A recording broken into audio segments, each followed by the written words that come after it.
Será que sabemos exatamente o que estamos comendo? Você já parou para pensar que talvez aquilo que você compra no mercado não seja apenas o que está escrito no rótulo? E mesmo numa verdura, num legume, numa fruta? Qual a possibilidade de buscar nutrientes para a saúde e, junto com eles, consumir veneno? Para acabar com a fome no mundo, produzir alimentos é o suficiente? Quer dizer, a gente expande a capacidade de produção e automaticamente fim da fome. Calma, as respostas podem não ser tão simplistas quanto a gente desejaria. Por isso, para ter pelo menos uma noção entre tantas dúvidas, eu conversei com 6 profissionais que, de áreas diferentes e com pontos de vista variados, falaram sobre aquilo que colocamos na nossa mesa todos os dias. Discutir comida e não bater um papo com alguém que estuda coisa, não dá, né? Para essa edição, a escolhida foi a Érica Maria Marcondes Stassi, doutora em Alimentos e Nutrição, cuja uma das linhas de pesquisa são os alimentos funcionais. E se a gente não come só para se nutrir, se existe alguma simbologia nessa prática, conversar com alguém que enxerga a nossa relação social com o alimento é indispensável. Para discutir esse aspecto, eu falei com a Mônica Abdala, doutora em Sociologia com experiência em Sociologia da Alimentação e Sociologia da Cultura. Eu queria muito alguém que entendesse a linha de produção do campo e conseguisse explicar por que questões realmente problemáticas do processo de produção alimentar não são tão facilmente resolvíveis, vamos dizer assim. E eu encontrei o Marcos Vinícius Sampaio, doutor em agronomia, que trabalha, entre outras coisas, com controle biológico de pragas. Pensar numa alternativa ao mundo que conhecemos talvez seja tão importante quanto conseguir enxergá-la. E para evitar aquela crítica vazia que fica só no teorizar, eu conversei com a Cristiane Betanho, doutora em engenharia de produção, que está muito acostumada a botar a mão na massa e a incentivar outras pessoas a agirem de forma diferente se de verdade elas quiserem um outro mundo. Esses nossos 4 entrevistados fazem parte do corpo docente da Universidade Federal de Uberlândia. Fala aí, um timaço de especialistas, né?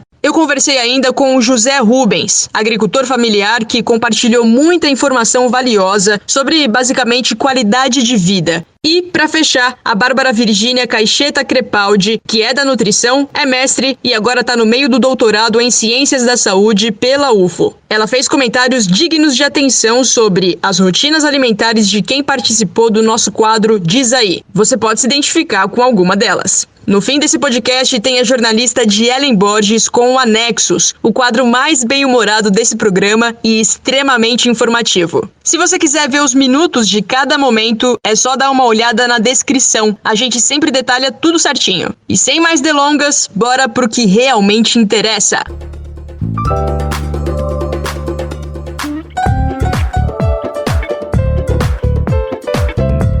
Ciência ao pé do ouvido. O nosso podcast começa com a Érica Tassi, doutora em Alimentos e Nutrição, professora da UFO e que tem os alimentos funcionais como uma das linhas de pesquisa. Érica, primeiro bem-vinda, obrigada por participar desse podcast e talvez entre os nossos entrevistados você seja quem melhor pode responder essa pergunta. A gente sabe o que a gente está comendo? Hoje em dia depende muito da tua escolha, da tua opção de alimentação. Existem hoje no mercado vários alimentos que são ultraprocessados, que contêm diferentes compostos, que na maioria das vezes nem estão no rótulo do alimento, né? Na embalagem você não encontra descrito que contém esse tipo de composto. Então, se a pessoa opta por comprar, por consumir frequentemente esse tipo de alimentos ultraprocessados, ela não tem certeza do que ela está comendo. Agora, se a pessoa opta por uma alimentação mais natural, mais saudável, né, ela consegue saber com mais tranquilidade do que realmente ela está ingerindo, o que ela está comendo. E mesmo assim, porque a gente também tem uma oferta muito grande de alimentos, né, naturais, que também a gente não consegue definir todos os compostos que contém nesses alimentos. Pensando ainda nos rótulos que você mencionou, eu acho que dessa forma, com os rótulos, né, é muito difícil ter consciência plena sem ter as devidas informações, né? O direito à informação é um dos direitos mais básicos dentro de uma democracia e mesmo assim, o Instituto Brasileiro de Defesa do Consumidor, o IDEC, fez uma pesquisa em 2016 que mostrou que mais de 70% dos participantes admitem ter muita dificuldade para entender realmente os rótulos, né, do que a gente encontra no mercado, o que que tem ali, né, em cada produto. Clareza na informação pode mudar totalmente a forma como as pessoas fazem escolhas. Como saber o que a gente está de fato comendo, sendo que não existe a devida transparência? Tomar muito cuidado, porque a gente tem a legislação que ela coloca algumas normas que devem ser seguidas, mas não necessariamente a empresa, uma pequena empresa, a indústria de alimentos acaba colocando de fato o que contém naquele alimento. Um exemplo são as gorduras trans. A maioria dos alimentos que são produzidos pela indústria, para ele ficar crocante, para ele ter um sabor mais apurado, uma boa aceitação, o que eles colocam? A gordura vegetal hidrogenada. Essa gordura vegetal hidrogenada significa que é um óleo que eles vão colocar hidrogênio, fazer uma modificação na estrutura daquela gordura, daquele óleo, para que ele tenha uma consistência, fique sólido à temperatura ambiente. Toda vez que é feito esse processo de hidrogenação, pode ocorrer mudança na posição do hidrogênio naquela estrutura da gordura. E daí formam, então, modificada a posição do hidrogênio, formando a gordura trans. Essa gordura hidrogenada ela é utilizada na maioria dos alimentos. O alimento crocante, o alimento saboroso, o alimento que tem uma boa aceitação, geralmente tem gordura hidrogenada. Só que o que acontece? A nossa legislação, quando pede para que contém gordura hidrogenada, a quantidade que vai ter de gordura hidrogenada na porção, ela é muito pequena. Não é obrigatório, não é colocado no rótulo. A pessoa está consumindo aquilo achando que ela não está consumindo gordura trans. Mas se ela de repente resolve comer meio pacote, ela já conseguiu uma grande quantidade, já está consumindo uma grande quantidade da gordura trans. Isso acontece também com outros elementos, quer dizer, se não tiver uma quantidade X, as empresas não precisam dizer para o consumidor? Sim, se for feita a análise de composição e cair um valor muito abaixo, não necessariamente vai estar explícito lá. O que pode acontecer? Não necessariamente você coloca lá no rótulo, contém ingredientes. Tem lá citado que tem aquele ingrediente, mas a quantidade não é obrigatório ser colocada. A única informação que a gente tem é que vai do maior pro menor, né? Então, o primeiro ingrediente que aparece lá é o que existe em maior quantidade proporcionalmente ao restante. O que aparece em último é o que tem menos, né? Isso, exatamente. Você só tem essa informação na parte dos ingredientes. E geralmente são ingredientes compostos com nomes que a população em geral nem sabe porque o que faz, qual que é a função daquele composto, né? A nossa relação com a comida talvez não seja das melhores, né, hoje, em comparação ao que já foi. Nem sempre se mastiga o suficiente e por isso muitas vezes, mesmo a gente comendo legal, o nosso corpo não consegue absorver os nutrientes. E os nossos momentos de refeição são cada vez mais objetivos, mais curtos, mais solitários também. A gente come olhando pro computador, pra tela do celular, e nem é mais necessário a gente ir até a comida, né? Se a gente não quiser cozinhar, a gente teria que pelo menos ir até ela. Agora ela vem até você, é só abrir um aplicativo. Acho que durante essa pandemia, pra quem tem tido o privilégio de passar mais tempo em casa, tem sido um momento de curtir mais a cozinha, de repente até usar como terapia o ato de preparar a própria comida. Mas, de forma geral, assim, como a gente pode melhorar a nossa relação com aquilo que a gente come? A alimentação, ela é influenciada por diversos fatores, né? E tem diversas funções também. Não comemos somente por termos a sensação de fome, né? Somente os seres humanos conseguem fazer a transformação dos alimentos em comida. Então, o pré-preparo do alimento, a obtenção, tudo isso é muito importante para se obter no final algo que vai muito além de nutrientes. A gente tem um alimento, uma comida, uma preparação.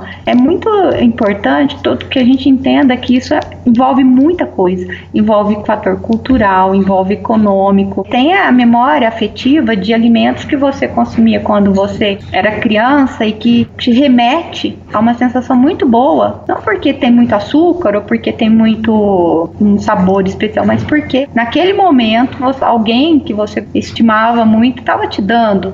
Então essa questão de estar ligada à emoção é muito importante, e aí a gente acaba com esse momento momento que nós estamos vivendo de voltar para a cozinha de casa, ter que preparar, é onde as pessoas acabam tendo mais convivência, né, mais tempo de estar passando conhecimento, estar aprendendo, reaprendendo a cozinhar, a preparar o seu alimento. Então é muito importante esse resgate. Eu acho que nesse ponto a gente está resgatando algo que vai... É lógico que tem diferentes situações, né? Mas o que a gente observa, assim, não tem nenhum estudo em números, né? Mas que a gente consegue observar em contato com colegas da profissão é que as pessoas estão preparando, né? Aprendendo e descobrindo que conseguem preparar os seus alimentos de uma forma muito tranquila em casa. E isso é muito saudável.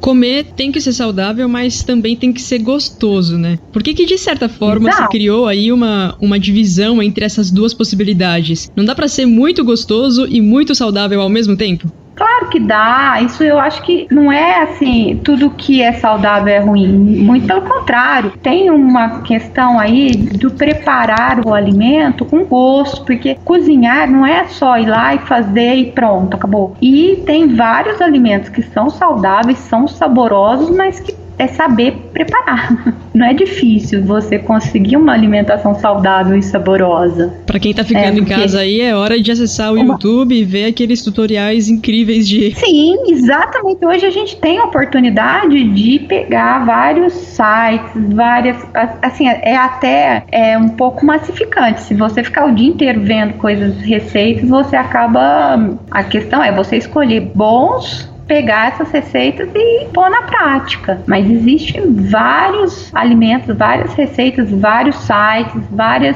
orientações assim que dá para você seguir tranquilamente. E agora, é importante nessa pandemia, né, da Covid-19, comer uma dieta saudável, porque o que comemos e bebemos pode afetar a capacidade do nosso corpo em prevenir, combater e recuperar as infecções de uma forma geral. A gente sabe, inclusive já tem nota aí do nosso Conselho Federal de Nutrição, que não existe nenhum suplemento, nenhum shake milagroso para prevenir ou curar uma infecção por Covid-19. O que se preconiza são as dietas saudáveis, que daí, você tendo uma dieta, uma alimentação saudável, você tem um sistema imunológico mais capacitado para poder combater as infecções. Também uma boa nutrição a gente consegue diminuir outros problemas que estão relacionados com a saúde, incluindo obesidade, doenças cardíacas, diabetes e até alguns tipos de câncer.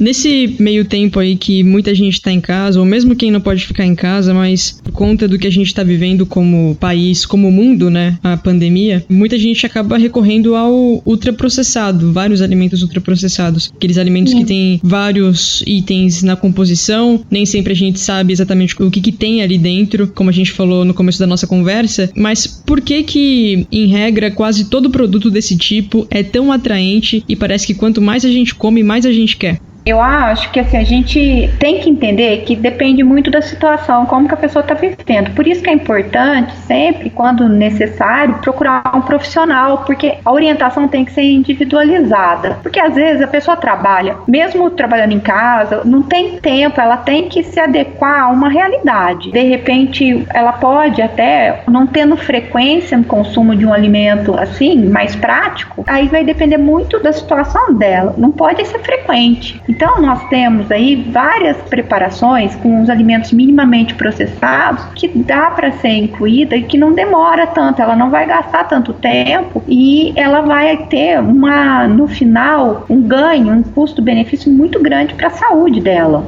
Esses minimamente processados, né, os integrais, legumes, como lentilha, feijão e outras frutas frescas também que dá para incluir nessa alimentação, parece no primeiro momento que fica mais demorado, que você vai gastar mais tempo para preparar esses alimentos, mas não, isso é tudo uma questão de hábito, como que você administra esse preparo dessa alimentação. Por que que tem um sabor muito apurado? Existem alguns ingredientes que são colocados nesses alimentos que eles despertam um prazer maior na hora que você consome. Um dos ingredientes que às vezes você pode perceber que na maioria dos alimentos contém a gordura. é aquele prazer, a palatabilidade é muito melhor do que aquele alimento e quando é retirada a gordura. Junto vem a quantidade de sal também. Eu já ouvi falar muito de um tal de glutamato monossódico, parece que realça o... Sim, e às vezes de uma forma muito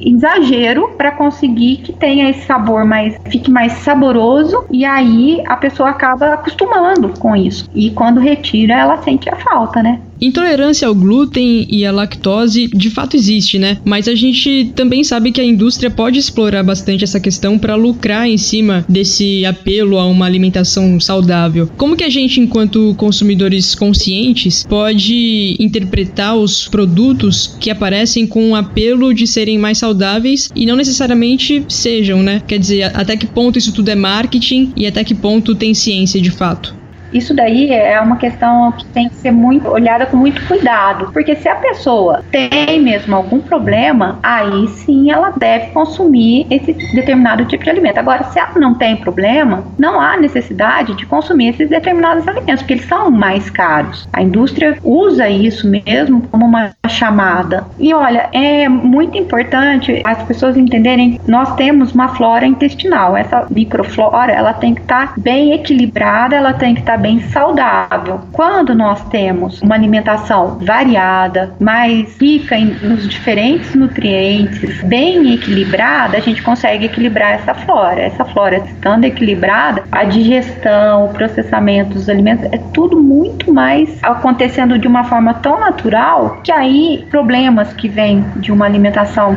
ruim, eles vão desaparecendo. Queria saber de você se os alimentos orgânicos, eles realmente fazem tanta diferença para nossa saúde, para nossa rotina a longo prazo, ou se o apelo que existe muitas vezes ao consumo de alimentos orgânicos é desnecessário, assim, não é tão fundamentado. Você tem formas de retirar esse agrotóxico, de usar o agrotóxico, porque você não tem um trabalho que eles fizeram a longo prazo com bastante pessoas e que fala, não, tem que ser consumido só o orgânico. Mas agora, você pegar alguns estudos menores que mostram que o excesso de alguns agrotóxicos causam problemas na saúde, né, no alimento. O que a gente tem que pensar? Que se você não está consumindo esses agrotóxicos, você está tendo uma alimentação que não vai te levar, não vai te causar dano nenhum. Porque o uso de agrotóxico, ele tem que ser muito controlado. E normalmente não tem esse controle. Você consumir um alimento que você conhece a origem, isso é muito importante. Só uma coisa, é a questão dos orgânicos, que eu acho que a gente precisa tomar muito cuidado, é a higienização, a parte microbiológica desses alimentos. Por exemplo, você não pode achar que você está consumindo alimentos orgânicos, você não precisa higienizar da melhor forma possível. Errado. Tem que fazer a higienização ainda mais cuidadosa do que do convencional. Como tem facilidade de crescimento de micro-organismos ali, dependendo do como que ele foi cultivado, você pode de repente pegar uma contaminação alimentar se você não fizer a higienização correta desse alimento. Justamente uma visão que se tem do contrário, né? Poxa, eu tô comprando orgânico, não tem veneno aqui, então eu posso comer sem ter tanto rigor na hora de fazer a higienização. E a higienização é daquela forma mesmo que a gente conhece, professora, com uma colher de sopa de água sanitária em 1 litro de água, é o suficiente deixar de molho ali por uns 15 minutos e depois enxaguar? Isso, essa é a recomendação. A gente acaba tendo um pouco de controvérsia, assim, porque tem pessoas que buscam, né, uma coisa mais orgânica, mais natural, e depois a gente tá pedindo para fazer a lavagem com hipoclorito, né? Ah, mas eu posso fazer com vinagre? Não, vinagre não é eficiente. E de vez em quando a gente vê umas recomendações assim, falando que é possível usar, por exemplo, uma colher de sopa de bicarbonato de sódio em 1 litro d'água, que é uma solução eficaz. Isso ajuda em alguma coisa ou não tem nada a ver? Teve um estudo recentemente que foi feito que mostrou que se você usar bicarbonato de sódio, você consegue reduzir a quantidade de um tipo de agrotóxico que tem na fruta. Então você pode usar para os alimentos convencionais para tirar, mas para a questão micro-organismos você não consegue eliminar, não. Tem que ser mesmo água sanitária. E deixar depois passar bastante água corrente. É uma questão meio mecânica mesmo, né? A água corrente acaba levando o que tem ali na folha. Érica, obrigada pela tua participação aqui no programa. Obrigada a você pelo convite.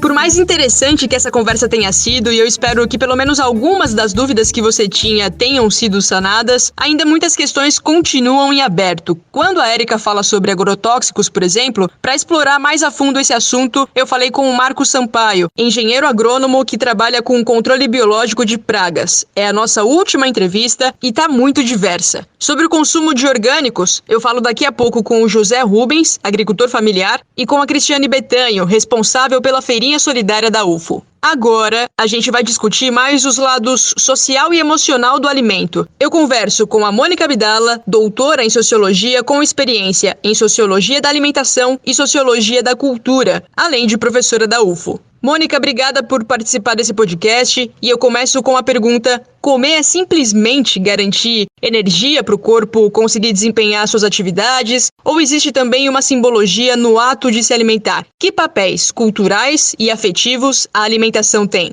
Eu que agradeço poder participar com você. Realmente, para a sociologia e para a antropologia, a alimentação é bem mais do que nutrir o organismo. A alimentação diz respeito a todos esses aspectos que você trouxe aí na sua questão. Diz respeito à identidade, à cultura, escolhas que não são meramente nutricionais. São realmente muito determinadas por aspectos culturais e históricos. Eu poderia te dizer que cada sociedade tem uma identidade muito associada à alimentação. Então, assim, você pode dizer que todos os povos têm o seu alimento particular, têm o seu alimento específico, mas nem todos usam esse alimento, vamos dizer assim, para construir a sua imagem, como é o caso de Minas. Então, eu vou falar de Minas, que é onde eu pesquiso, mas o alimento tem um significado muito forte em todo o processo de construção histórica do estado de Minas Gerais, desde o período colonial, quando ele ainda nem era estado, que faz com que o alimento seja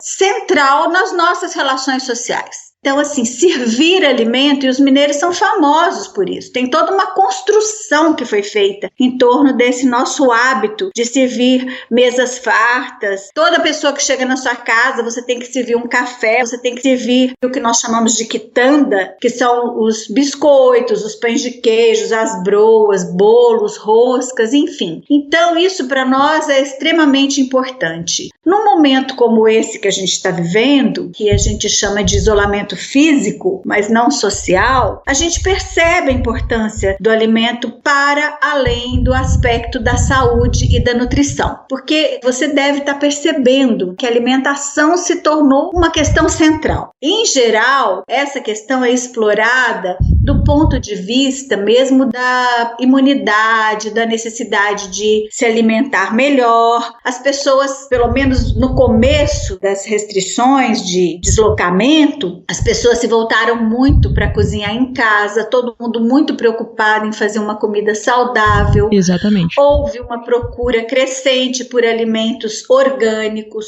locais, o que mesmo fora desse período que a gente está vivendo, é uma tendência que tem crescido no mundo e também no Brasil. Essa procura por alimentos que não sejam realmente cultivados com agrotóxicos. Então essa questão ela ficou bastante destacada nesse momento.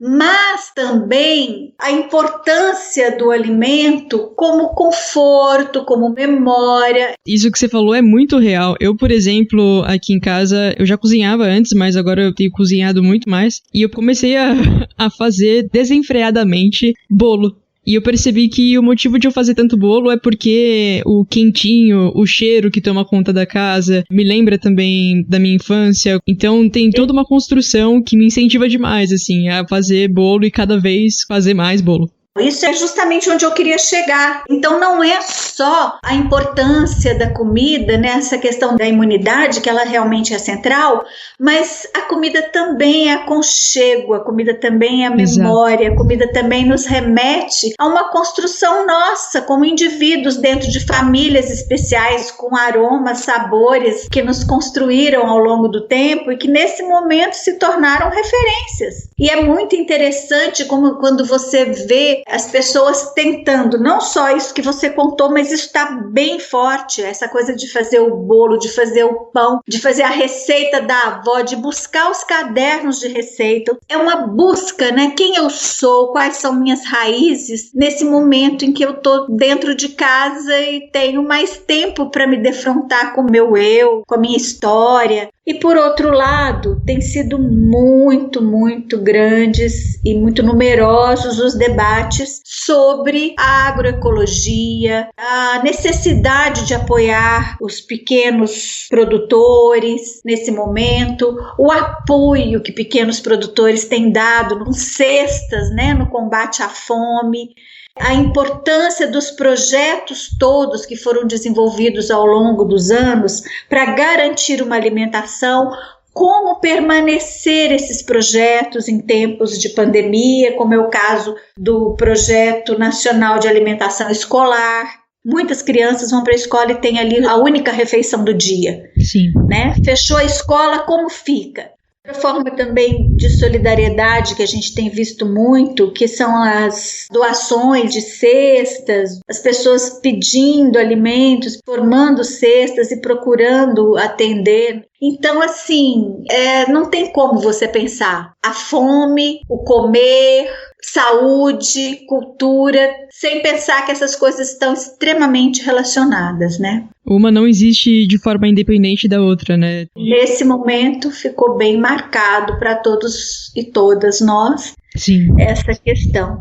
Quando você estava explicando sobre o papel identitário que a comida tem, né, que ela pode muito bem revelar quem uma pessoa é, explica pra gente como que pessoas, às vezes, de diferentes faixas etárias, pessoas de diferentes regiões do Brasil, diferentes países até, como que a gente, pela comida, pode saber muito de uma pessoa. Uma coisa que as pessoas levam quando migram, eu brinco assim, levam na mala, é justamente essa história de levar suas receitas, os seus hábitos alimentares, a língua. E é por isso que nós temos aqui quibes, esfirras, espaguetes, sushis, porque nós recebemos toda essa migração e a gente foi herdando essa culinária riquíssima que hoje ajuda a compor aí a nossa cozinha brasileira, se é que existe uma. Assim, né? Como muitos Brasis, muitas cozinhas brasileiras, né? Essa formação do gosto, dos hábitos alimentares, ela tem a ver um tanto com disponibilidade de alimentos, com abastecimento, mas ela também tem a ver com essas trocas culturais todas que aconteceram desde sempre. Quando a gente consolida um gosto e se desloca, a gente leva junto. Tem alguns pratos que são emblemáticos, tanto de regiões quanto de países, e que se deslocam com as pessoas. Sempre você vai ter a comida dizendo de quem você é, um pouco da sua história.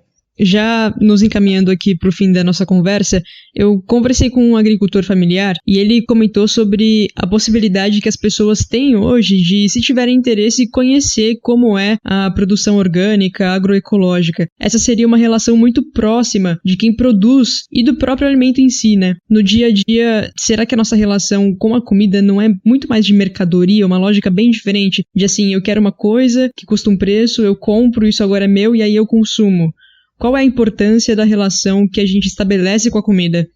Eu tenho visto nos últimos anos um movimento muito grande para repensar essa relação com o alimento, ainda que essa, infelizmente, ela está globalizada no sentido de que ela está presente no mundo todo. Talvez não tenha, antes da pandemia, ela não tenha se espalhado tanto quanto seria desejável. Mas agora eu acho que essa questão ela virou realmente central. A gente teve um ganho muito grande quando o Guia Alimentar recomendou que a gente comesse comida de verdade. Sim. Né? E o que é comida de verdade? É essa comida minimamente processada, de preferência não processada, natural, né? E que mais a gente tenha que descascar do que desembalar, né? Isso. Então, isso aí foi muito importante, porque pelo menos antes dessa gestão, que infelizmente acabou com o Conselho de Segurança Alimentar e Nutricional, acabou com algumas políticas, Eu posso dizer que antes disso a gente estava tendo uma evolução bem significativa nesse aspecto como política pública. Então isso foi para a escola quando você teve o plano de aquisição de alimentos que privilegiava pelo menos 30% dos alimentos tinha que ser da agricultura familiar local. Em outros níveis também de políticas, essa questão foi sendo colocada de uma maneira muito forte.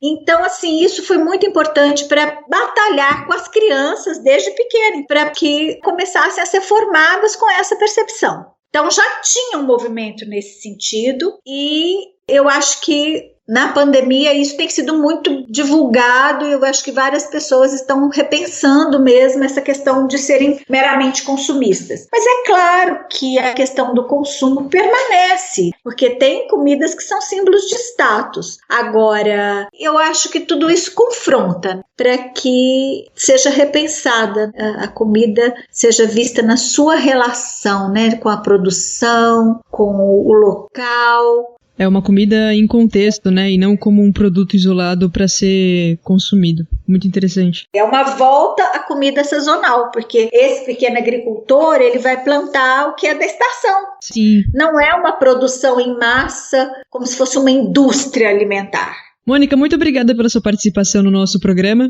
Eu que agradeço.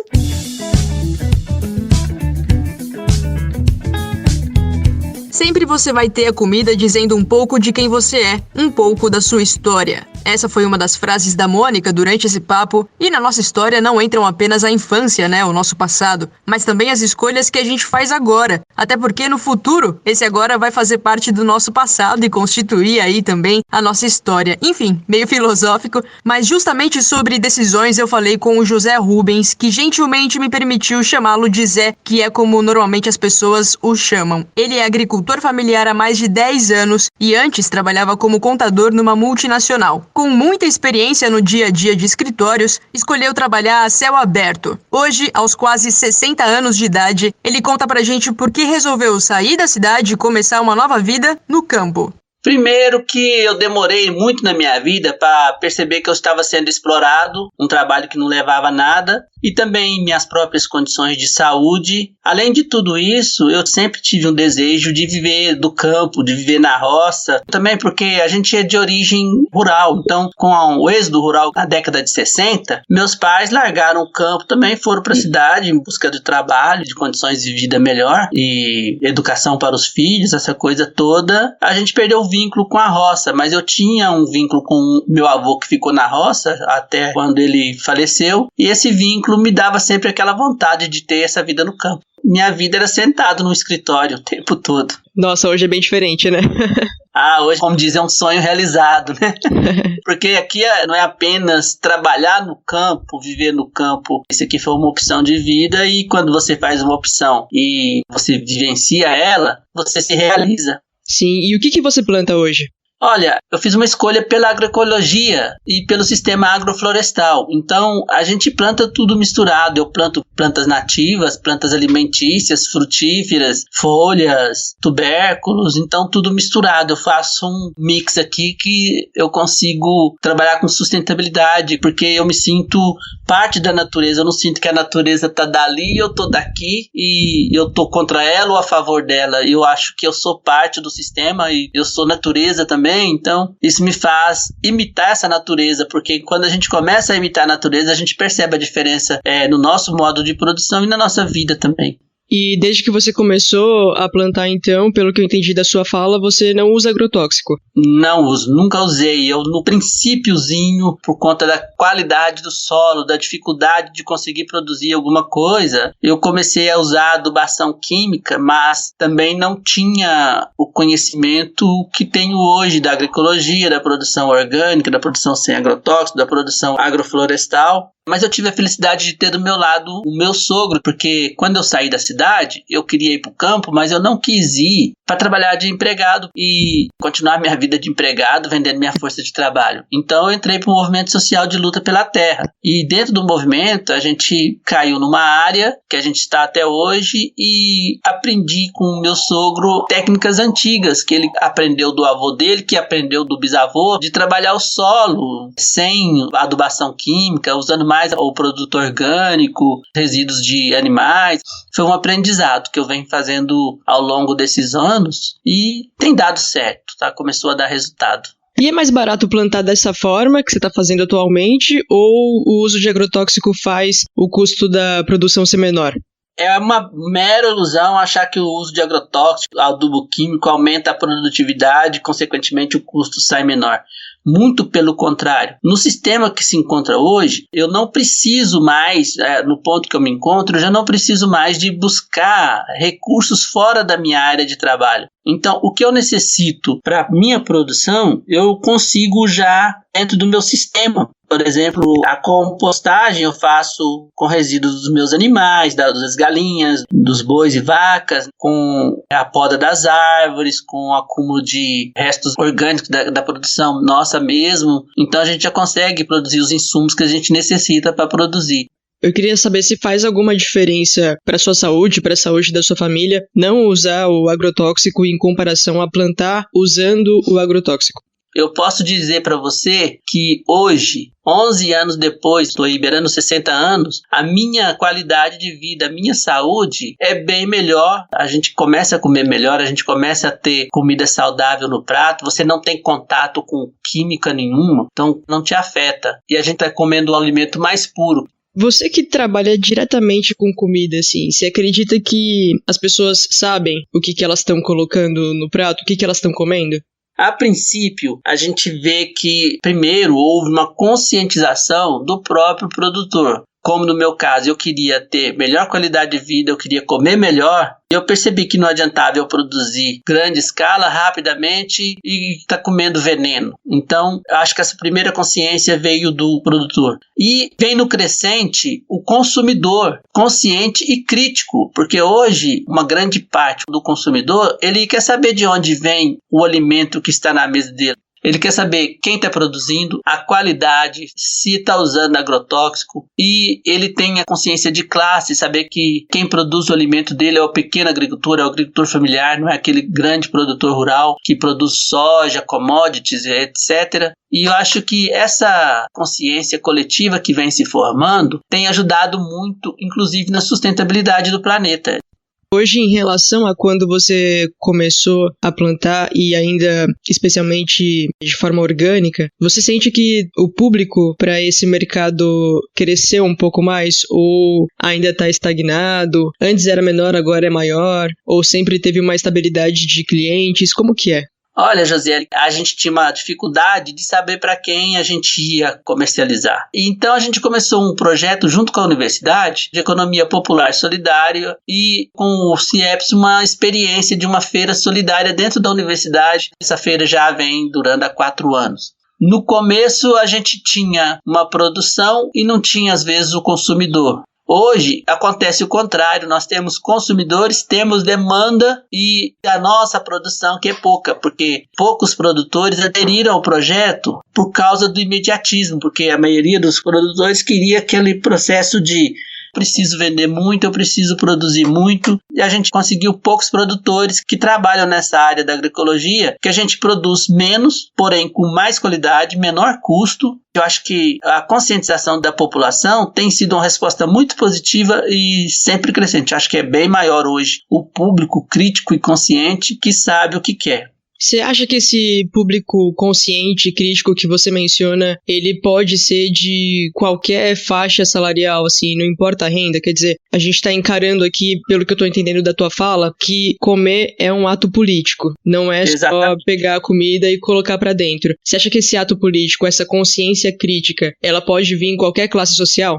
Sim, a gente notou a princípio que o trabalhador da cidade que realmente procura primeiro é aquele trabalhador que tem acesso à informação. Eu acho que a informação é fundamental nesse fator, porque a gente começou com estudantes, professores, pessoas envolvidas no meio da ciência, da pesquisa e pessoas ligadas à área de saúde, segurança alimentar, foram as primeiras pessoas que nos procuraram. E depois as pessoas que tinham problemas de saúde na família. Aí não importa a classe social. A gente tem certeza hoje que a maioria das doenças estão associadas à má alimentação, a falta de alimentação e alimentação inadequada. Às vezes as pessoas falam, mas o preço do orgânico é mais caro, o preço do agroecológico é mais caro. Pelo contrário, é um mito que deve ser quebrado, porque muitas pessoas confundiram essa situação de produção agroecológica com custo. Mas esse custo vem agregado nas pessoas que exploram esse tipo de cultura.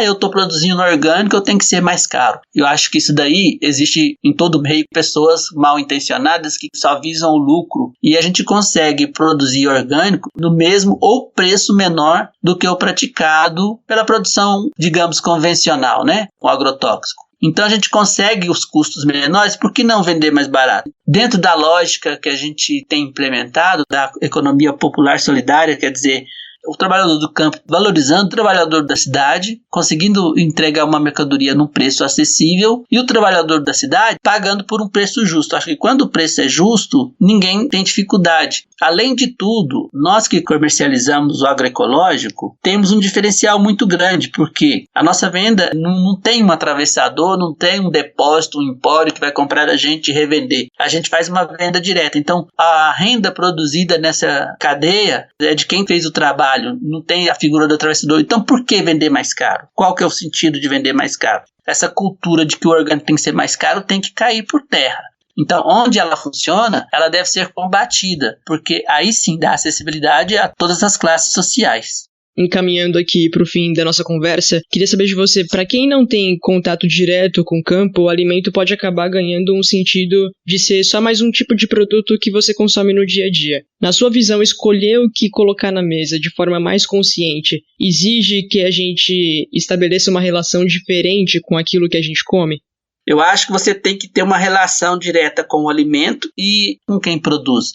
A gente tem uma experiência muito interessante que a gente adotou nos primeiros 3 anos da Feirinha Solidária, que foi você no campo. A gente conseguiu trazer o consumidor até na nossa área de produção. Então, o consumidor vem aqui, ele consegue ver o que estamos produzindo, a forma que estamos produzindo, ele vê as dificuldades que a gente tem, a dificuldade de transporte. A partir desse momento, esse consumidor, ele passa a entender como é que é a lógica do sistema, como funciona. Isso é muito interessante. Você não basta ir lá no mercado, comprar, saber que é orgânico, se você não tem essa certeza de onde vem, como é produzido. Então, não basta só você ir lá no mercado e fazer essa troca do capital pelo produto que você quer. Eu acho que vai muito além. José Rubens, muito obrigada por participar do podcast da UFO. Foi ótimo conversar com você. Obrigado, Josi. Ainda seguindo essa linha de raciocínio de escolhas alimentares que acabam também por se traduzir em escolhas de vida, vamos ouvir como está a rotina das pessoas? Para uma espécie de avaliação, eu contei com os comentários da Bárbara Crepaldi, nutricionista e atualmente doutoranda em Ciências da Saúde pela UFO. Tá pensando o quê? What? Diz aí.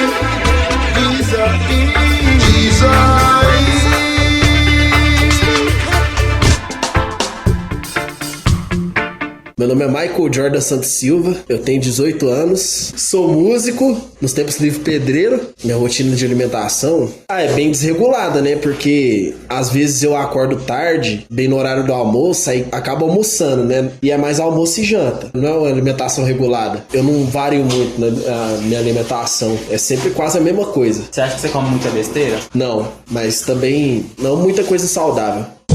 Ei, Michael, obrigado pelo seu comentário. Eu acredito que, assim como em outras áreas da nossa vida, um passo importante pra gente melhorar, no caso aqui, melhorar a alimentação, é reconhecer aonde a gente precisa melhorar. E você destacou um ponto muito importante, a variedade de alimentos. Nós sabemos que existem alimentos diferentes, de grupos de alimentos diferentes, com cores diferentes, e um alimento, ele é complemento do outro, em termos de nutrientes para o nosso corpo. Então, um alimento que é fonte de um determinado nutriente é diferente de outro alimento que não é fonte desse mesmo nutriente, provavelmente, mas é fonte de outro nutriente, até mesmo dentro dos mesmos grupos de alimentos. Então, uma fruta, ela é diferente de outra fruta. É importante variar o consumo de frutas ao longo do dia, mas não só frutas, os laticínios, cereais, é importante como complemento das frutas em termos de nutrientes e assim por diante em relação aos outros grupos de alimentos. Olá, meu nome é Maraia. Eu tenho 20 anos, sou estudante. Bom, sobre a minha alimentação, ela é bem adaptada com a minha rotina, mas no geral eu mantenho uma alimentação balanceada, tento consumir frutas e verduras sempre que possível, tento focar no meu café da manhã, consumir um café da manhã reforçado. Também gosto de comer frutas entre as refeições, como lanche. Prefiro lanches rápidos e fáceis de levar na bolsa e tento manter a qualidade dos alimentos, mas também como alimentos não tão saudáveis sempre que eu quero, tenho vontade. Oi, Maraia. Que interessante essa sua busca e o seu esforço em manter um consumo adequado de frutas, verduras e legumes. Os lanches, assim como o café da manhã, são ótimas opções para que a gente consiga inserir fruta, tanto fruta in natura, quanto uma fruta in natura mais acrescentado de um iogurte, ou uma fruta na forma de suco, ou uma fruta batida com leite, numa vitamina de frutas. Isso tudo são estratégias para que a gente consiga melhorar nosso consumo de frutas, além de comer frutas de sobremesa, que também pode ser uma estratégia interessante. Verduras e legumes, nós conseguimos atingir o recomendado de a gente caprichar nosso prato de almoço e jantar. Mesmo que às vezes o jantar seja um lanche preparado em casa, como um sanduíche, é muito importante estimular o consumo de verduras e legumes. E uma dica, pessoal, que eu gosto de dar muito é: preparem as compras, planejam as compras para que vocês, inclusive, adquiram verduras e legumes da época, assim como frutas da época. São geralmente alimentos mais nutritivos e são alimentos que podem estar com preço mais acessível.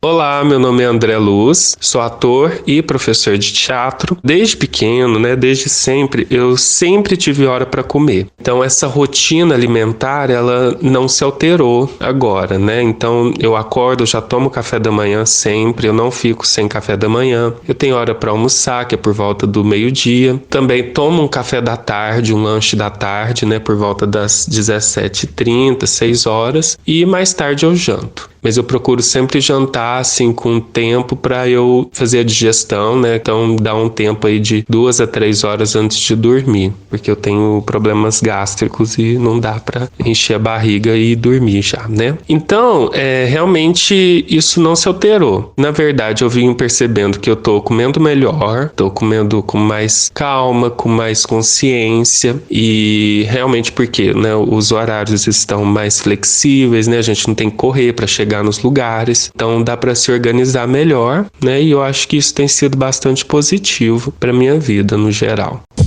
Olá, André, que bom que você tem esse hábito de realizar várias refeições ao longo do dia. Isso é, de um modo geral, muito importante para várias pessoas e por vários motivos. Alguns motivos você destacou muito bem, você consegue se alimentar com mais consciência, provavelmente você escolheu alguns alimentos que você vai consumir em cada horário de refeição, você consegue alimentar com mais calma, tem um controle do apetite, porque você distribui esse consumo alimentar ao longo do dia. Então, para muitas pessoas, realmente, é muito interessante fazer o café da manhã, o almoço, o jantar, mas entre esses horários, alguns lanchinhos, lanche da manhã, lanche da tarde, em alguns casos até o lanche da noite. Para quem realmente tem problemas gástricos, refluxo, é interessante realmente que não consuma muito próximo ao horário de dormir. Então, faça um consumo alimentar, realmente dê um tempo para a digestão, como você faz, para que não prejudique o sono.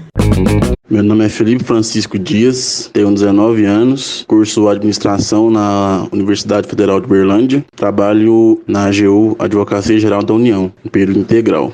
E eu como muita besteira, acordo tarde, como tarde, como muito no almoço, eu como muito, na janta eu como muito, gosto muito de bolacha, refrigerante, salgadinho. Mas, eu, pelo menos 1 ou 2 vezes na semana eu pratico exercício, mas eu como muita besteira. Às vezes eu penso que, podia comer mais ou menos, mas às vezes também penso que não faz muita diferença, mas eu gosto muito de comer besteira.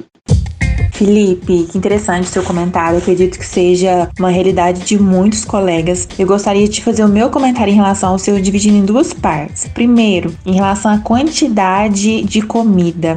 Como eu estava explicando pro André, uma forma mais tranquila de a gente controlar a quantidade que se come é programando as refeições, mas também, inclusive, programando o horário de refeição. A partir do momento que eu como de forma, digamos, fracionada, várias vezes ao dia, dia, cerca de 5, 6 refeições, eu consigo controlar a quantidade de alimento que eu como em cada refeição, porque meu apetite vai estar mais controlado. Outro ponto positivo é que eu consigo também me programar em relação aos alimentos que eu posso levar para o trabalho, né, ou que eu posso consumir em casa para quem está trabalhando em home office, ok? Se eu programo uma refeição, eu consigo me organizar em relação à disponibilidade do alimento para comer. A segunda parte do meu comentário é em relação aos alimentos que você mencionou. São alimentos, pelo que eu entendi, mais processados, mais ultraprocessados, são alimentos mais longe da sua versão natural. E aí a gente tem que tomar cuidado com esse tipo de alimento para consumo, porque são alimentos habitualmente muito calóricos e que tem uma quantidade considerável ou de açúcar, ou de óleo, de gordura e às vezes até de sal, sódio, né, que são ingredientes que, se consumidos em excesso, podem sim provocar algumas doenças no organismo, além de outros aditivos alimentares que a empresa coloca para melhorar a qualidade do produto, não do ponto de vista nutricional, mas sensorial, por exemplo.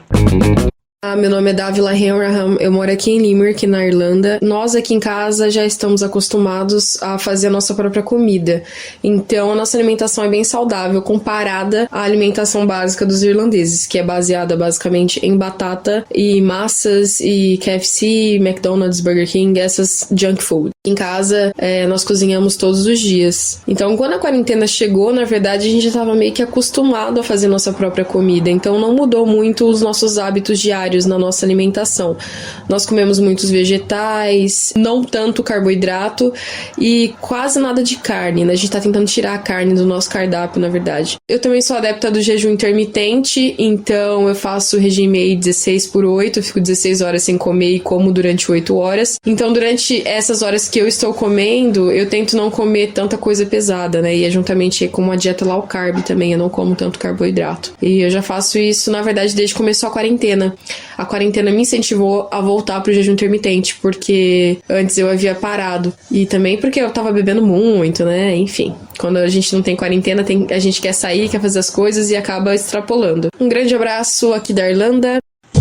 Oi, Dávila. Olha só, priorizar alimentos preparados em casa, preparações culinárias, em detrimento de alimentos processados e ultraprocessados, é uma prática alimentar muito saudável. Inclusive, é uma prática alimentar destacada no Guia Alimentar para a População aqui no Brasil. Então, nesse período de quarentena, de isolamento social, é um ótimo momento para que as pessoas que ainda não têm essa prática comecem a desenvolvê-la e criar o hábito. Então, conhecer novos alimentos, conhecer novas técnicas de preparo, desenvolver mesmo habilidades culinárias, trocar receita entre amigos, descobrir novas receitas, testar, conhecer novos sabores. E ainda, quem prepara alimento em casa tem a opção de preparar a refeição de forma mais balanceada do ponto de vista nutricional. Afinal, nós conseguimos escolher os alimentos e a quantidade de sal, de óleo, de gordura e açúcar que eu posso colocar nesse alimento.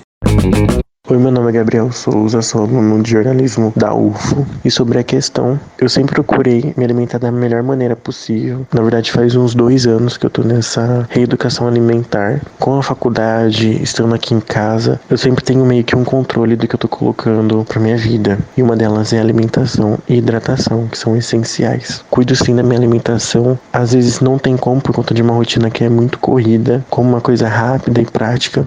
Mas, assim, no mais, eu sempre consigo controlar minha alimentação. Tomo vitaminas de diversos suplementos e etc. E me hidrato mais do que 2 litros de água por dia. E eu vejo que isso é um diferencial total. Porque com esse isolamento, a gente precisa se cuidar. E esse cuidado que a gente tem com nós mesmos é muito importante. Olá, Gabriel. Parabéns pela sua dedicação ao cuidado com o corpo por meio da alimentação, por meio da hidratação. Você trouxe um aspecto muito interessante na sua fala, que é sobre a ingestão de água. Nós estamos aproximando de tempos mais frios e é perceptível quantas pessoas acabam reduzindo o consumo de água no frio. Eu quero destacar aqui para todo mundo que está nos ouvindo o quanto tem sido sugerido o uso de máscaras para se proteger do coronavírus ou para proteger o outro. E nesse contexto de uso de máscara, o consumo de água também ele pode estar reduzido e a pessoa não perceber isso ao longo do dia, né? Às vezes vai perceber pela urina mais escura, às vezes por aumento de sede no período da noite. Mas tomem cuidado, pessoal, para que esse consumo de água não caia muito. A alimentação boa, um consumo de água adequado é muito importante para a saúde do corpo e, se necessário, é importante uma orientação profissional de nutricionista. A suplementação, em alguns casos, pode complementar a alimentação, mas isso é muito individual e precisa ser avaliado pelo profissional adequado. Olá, meu nome é Heloísa, eu sou assistente administrativo. A minha alimentação é tranquila. De manhã, geralmente é o café, eu não sou de comer na parte da manhã. É raro o dia que eu como um pão de queijo, eu gosto muito de comer um ovo cozido. E na hora do almoço eu sou de muita salada, muita verdura, uma carne e menos arroz, menos massa. Se como massa, não como arroz. E é isso, à tarde uma fruta, eu tomo muito suco. E à tarde, na janta, geralmente é um omelete, ou só um lanche, ou janta mesmo. Então eu creio que minha alimentação é controlada. Olá, Heloísa, obrigada pela sua participação. Interessante a sua fala, porque você aborda diferentes grupos de alimentos importantes para consumo e para a saúde do nosso organismo. Quando nós pensamos em café da manhã e lanches, é interessante a gente lembrar da importância do consumo de um alimento fonte de carboidrato integral, por exemplo, biscoito integral, torrada integral, pão integral, um ou outro, né, juntamente com leite ou um derivado de leite, ou então uma fonte proteica, por exemplo, o ovo, mas aí o leite, em muitos casos, é importante, um alimento importante para a saúde, e fruta também compondo essas refeições. Em almoço e jantar, é interessante um consumo variado e colorido de verduras e legumes crus, cozidos, assados, um alimento fonte de carboidrato, por exemplo, a batata, ou a mandioca, ou o cará, ou o inhame, né, o feijão e a carne magra ou o ovo, e em determinados casos também, geralmente, né, na verdade, é o que compõe um prato saudável de almoço e jantar. Oi, meu nome é Kaique, eu tenho 26 anos, sou de São José do Rio Preto e eu sempre procuro ter hábitos alimentares saudáveis no meu dia a dia. Pela manhã, eu faço uso de água filtrada com limão, glutamina e açafrão em jejum. Dessa forma, eu consigo reduzir todos os processos inflamatórios e favorecer a eliminação de resíduos metabólicos produzidos durante o sono pelo meu corpo. Eu evito sempre que posso alimentos industrializados e processados e sempre procuro fazer a minha comida, usando temperos naturais e alimentos orgânicos. A nossa alimentação reflete muito na nossa saúde, mas praticidade também é fundamental. E nem sempre eu tenho muito tempo para estar cozinhando. Então, eu sempre levo comigo chips de coco, castanhas, frutas secas banhadas ao chocolate meio amargo, que são refeições que eu gosto, são rápidas, são práticas e dá para me consumir durante a minha rotina de trabalho. Sempre que eu quero comer algo que fuja da minha dieta, obviamente eu não me nego, mas eu sempre tomo cuidado com os excessos, porque a alimentação não precisa ser uma renúncia. Basta você controlar os excessos ou escolher os ingredientes certos. Olá, Kaique, que visão interessante que você tem sobre alimentação como equilibrada. A nossa alimentação, a base dela para que seja saudável, deve ser de alimentos in natura ou minimamente processados, priorizando preparações feitas em casa. E a gente deve evitar limitar alimentos mais processados pela indústria. É muito interessante que eu retomo de novo o que você falou, a alimentação ela precisa ser prazerosa, ela precisa ser gostosa, além de atender às necessidades nutricionais do nosso corpo. E sempre que possível, o consumo de alimentos orgânicos deve ser valorizado. Inclusive, na UF, nós temos a feirinha solidária, em que a população, a comunidade interna e externa à UF pode adquirir produtos orgânicos.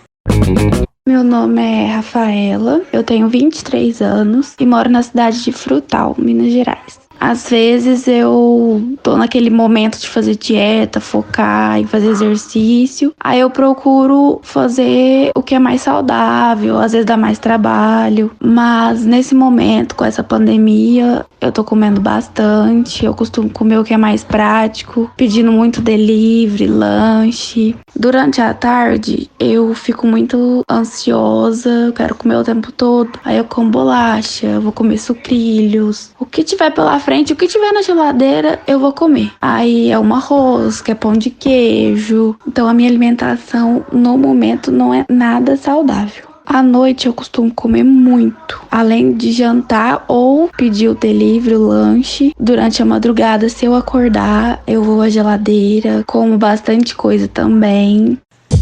Olá, Rafaela. Bom, se a sua alimentação ou de alguém que está nos ouvindo não é nada saudável, o que precisa ser levado em consideração agora é a necessidade de ir melhorando aos poucos essa alimentação, justamente como a reeducação alimentar. A melhora ela deve ser gradual para que tenha uma constância, para que vocês consigam melhorar aos poucos e as mudanças que forem feitas na alimentação para melhor, elas continuem à medida que no outro dia consiga novas mudanças e nova melhoria. É um processo, a reeducação alimentar ela é gradativa. Aos poucos, vão trocando alimentos ultraprocessados, processados, muito calóricos, pouco nutritivos, por alimentos mais naturais, bebidas mais naturais e limitem uma vez por semana, por exemplo, algum alimento que vocês mais gostem, que tem mais caloria, mas são menos nutritivos, para que aos poucos essa alimentação vá melhorando a qualidade dela. Meu nome é Aline Veloso, eu tenho 30 anos, sou bióloga e há 3 anos eu aderi a uma alimentação vegetariana, atualmente transitando para o veganismo. Antes de fazer essa mudança no meu padrão alimentar, eu já consumia pouca carne, mas não tinha uma necessidade, não existia uma dependência. Mas sempre priorizei muito uma alimentação diversificada, uma alimentação rica. Quando eu fiz essa transição, ela aconteceu de uma forma natural, porque eu acredito que, antes de mais nada, é preciso ter um respeito pelo corpo. Então, se baseado em ideais e crenças, eu subjugo o meu corpo a um padrão alimentar que o meu corpo ainda não está pronto para aceitar, eu acredito que ainda não é o momento, que essa transição ela acontece tanto no campo emocional, no campo mental, quanto no físico. Então, para mim foi um processo natural. Houveram 2 episódios em que eu senti necessidade de comer um pedaço de carne, uma linguiça, porque eram alimentos que eu comia e que havia pessoas próximas a mim que estavam consumindo esse alimento, e na hora que eu coloquei ele na boca eu também percebi que o corpo tinha mudado, então o corpo rejeitou aquele alimento. O cheiro nem sempre corresponde ao sabor. E depois dessas experiências foi ficando mais nítido para mim que a mudança ela também vem desse padrão emocional, de crenças e do meu físico. O corpo ele passa a repelir de alguma forma, a não aceitar esses alimentos com o tempo. E aí olhando hoje nesse contexto de pandemia, muitas vezes eu quis me dedicar, trabalhar mais a minha consciência com relação aos alimentos, e essa pandemia de certo modo tem me permitido isso, porque eu tenho produzido mais alimentos de forma caseira, consumindo menos industriais, eu tenho feito alguns pequenos cultivos dentro de casa, de hortaliças e ervas, e tenho tido mais tempo para estabelecer essa relação com esse alimento, porque eu realmente acredito que a forma como eu me alimento também reflete a forma como eu me relaciono comigo e como eu relaciono com o planeta. E tudo isso está interligado, não tem como a gente desassociar as partes, elas são uma única unidade. Então eu acho que de certo modo a pandemia, nesse aspecto de alimentação, surgiu como uma forma positiva, para mim ter mais tempo, dedicação e envolvimento com o meu alimento, desde a sua produção, das alquimias que eu realizo ali no fogo, e até a oportunidade de estar tendo uma alimentação mais voltada ao veganismo e fazendo gradualmente essa transição sem que isso represente dor, um autoflagelo comigo mesma, Então posso dizer que hoje me alimentar se tornou um processo de muito prazer e principalmente de autoconhecimento. Interessante sua fala, é muito importante a gente, nesse contexto tão difícil que o nosso mundo está vivendo, a gente ressignificar a alimentação, valorizar questões que às vezes em um mundo com tantos compromissos, tanta correria, passaram, entre aspas, batidos, por meio de nós. Então realmente a alimentação, ela precisa respeitar o nosso corpo e atender ao mesmo tempo todas as necessidades dele. Foi um prazer participar junto com vocês e até uma próxima oportunidade. Bárbara, muito obrigada pela gentileza na tua participação nesse programa. Nosso papo agora é com a Cristiane Betanho, doutora em Engenharia de Produção, que coordena já há 6 anos o CIEPS, o Centro de Incubação de Empreendimentos Populares Solidários da Universidade Federal de Uberlândia, e é professora na mesma instituição. Cristiane, primeiro, obrigada pela tua participação aqui no Ciência ao Pé do Ouvido e por saber que você tem um contato muito próximo com o campo, com agricultores familiares que optaram, por vários motivos, cultivar orgânicos. Eu quero ouvir de você: comer é um ato político? Certamente, comer é um ato político. O que a gente coloca no nosso prato reflete as nossas escolhas criticamente. Nós temos trabalhado no CIEPS com a ideia do consumo crítico e solidário. Todo consumo, ele representa uma ratificação da estratégia de uma organização. Então, a gente só consegue ser crítico, então, efetivamente ratificar a estratégia de uma organização quando a gente a conhece, e por isso nós trabalhamos com a questão do consumo crítico e solidário, a preferência a comprar os alimentos de organizações produtivas solidárias, aproveitando a dinâmica da localidade e o desenvolvimento social local. E quando nós falamos em alimentos, a escolha entre alimentos processados e alimentos frescos, por exemplo, diz muito sobre que tipo de cadeias produtivas nós estamos reforçando. No nosso caso, nós temos reforçado as cadeias produtivas solidárias, os agricultores da localidade. Na sua visão, a gente sabe o que a gente está comendo? Comprar coisas nos supermercados significa não saber o que a gente está comendo. Eu trabalhei em indústria de alimentos. Minha primeira formação é como técnica. Então eu tenho uma noção dos processos dos conservantes que vão nos alimentos e o próprio processo técnico de como que a gente chega aos alimentos que a gente consome, os mais processados. Então, assim, nós não temos essa rastreabilidade. O consumidor não entende os rótulos, porque efetivamente eles são feitos mais para confundir do que qualquer outra coisa, apesar de todos os nossos avanços, mas o fato de a gente estar comprando alguma coisa e não estar vendo a cara do produtor, não dá pra gente essa segurança. E no CIEPS, a partir da Feirinha Solidária da UFO, nós temos um projeto de levar os consumidores até as hortas. Então, os consumidores têm condições, então, de ver os espaços em que os agricultores fazem processamento, os agricultores conseguem fazer, então, o controle social da produção com a participação dos consumidores, e o consumidor não só vê os espaços em que a produção é feita, mas também reconhece o local de moradia do agricultor e o trabalho que está por trás dos alimentos que estão sendo disponibilizados. Sim, quer dizer, pelo que eu entendi da sua fala, professora, a gente tem dois caminhos aí para ter uma noção um pouco melhor do que a gente come. Conseguir interpretar os rótulos, que não foram feitos para que a gente consiga interpretá-los, e ter um contato com os agricultores familiares. A questão central não é só o rótulo, mas o próprio processo de produção. O ultraprocessamento dos alimentos é um conjunto de tecnologias que foi feito para melhorar o aproveitamento dos alimentos, mas também essa transformação deles, usando aditivos químicos e alterando os alimentos iniciais, também faz com que eles fiquem mais pobres em nutrientes. E quando nós damos preferência, então, aos alimentos mais simples, para que você faça o cozimento, para que você trabalhe com os alimentos, então, no seu aspecto mais puro e mais próximo, de preferência agroecológicos, você tem um controle nutricional melhor do que você está adquirindo.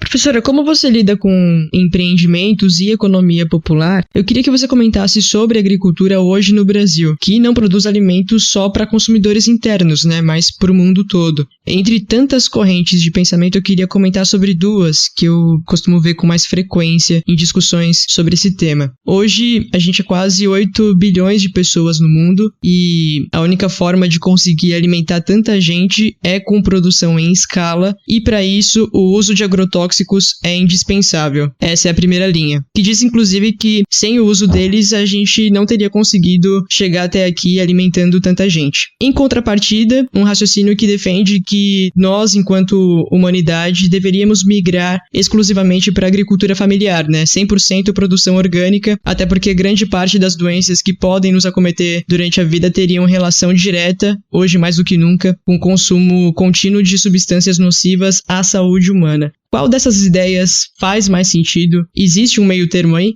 No CIEPS, nós trabalhamos assessorando coletivos populares que estão fazendo ou que já fizeram a transição agroecológica, porque desde 2013 nós temos financiado pelo CNPq, a partir de uma concertação de ministérios, um núcleo de estudos em agroecologia e produção orgânica. Então, esses agricultores fizeram uma série de cursos para entender a questão do solo, da trofobia, agrobiose, entender como fazer a natureza voltar para o equilíbrio, o produzir sem os agrotóxicos e os adubos químicos, e depois os cursos para trabalhar em coletividade, para fazer a comercialização a partir dos princípios da economia popular solidária e a produção de forma coletiva, né? Então, assim, nós temos trabalhado a partir do segundo paradigma, a ideia da produção agroecológica, uma produção sem adubos químicos, sem agrotóxicos, uma produção que leve em consideração não só a alimentação de outras pessoas, mas também subsídios para que o meio ambiente se desenvolva de forma saudável. Então, dentro de uma horta agroecológica, o agricultor planta comida para si próprio, para o consumidor, para o trabalhador da cidade que tem relação com ele, mas ele também planta comida para o solo, ele planta comida para os bichinhos que estão ali na natureza, porque eles também precisam se alimentar,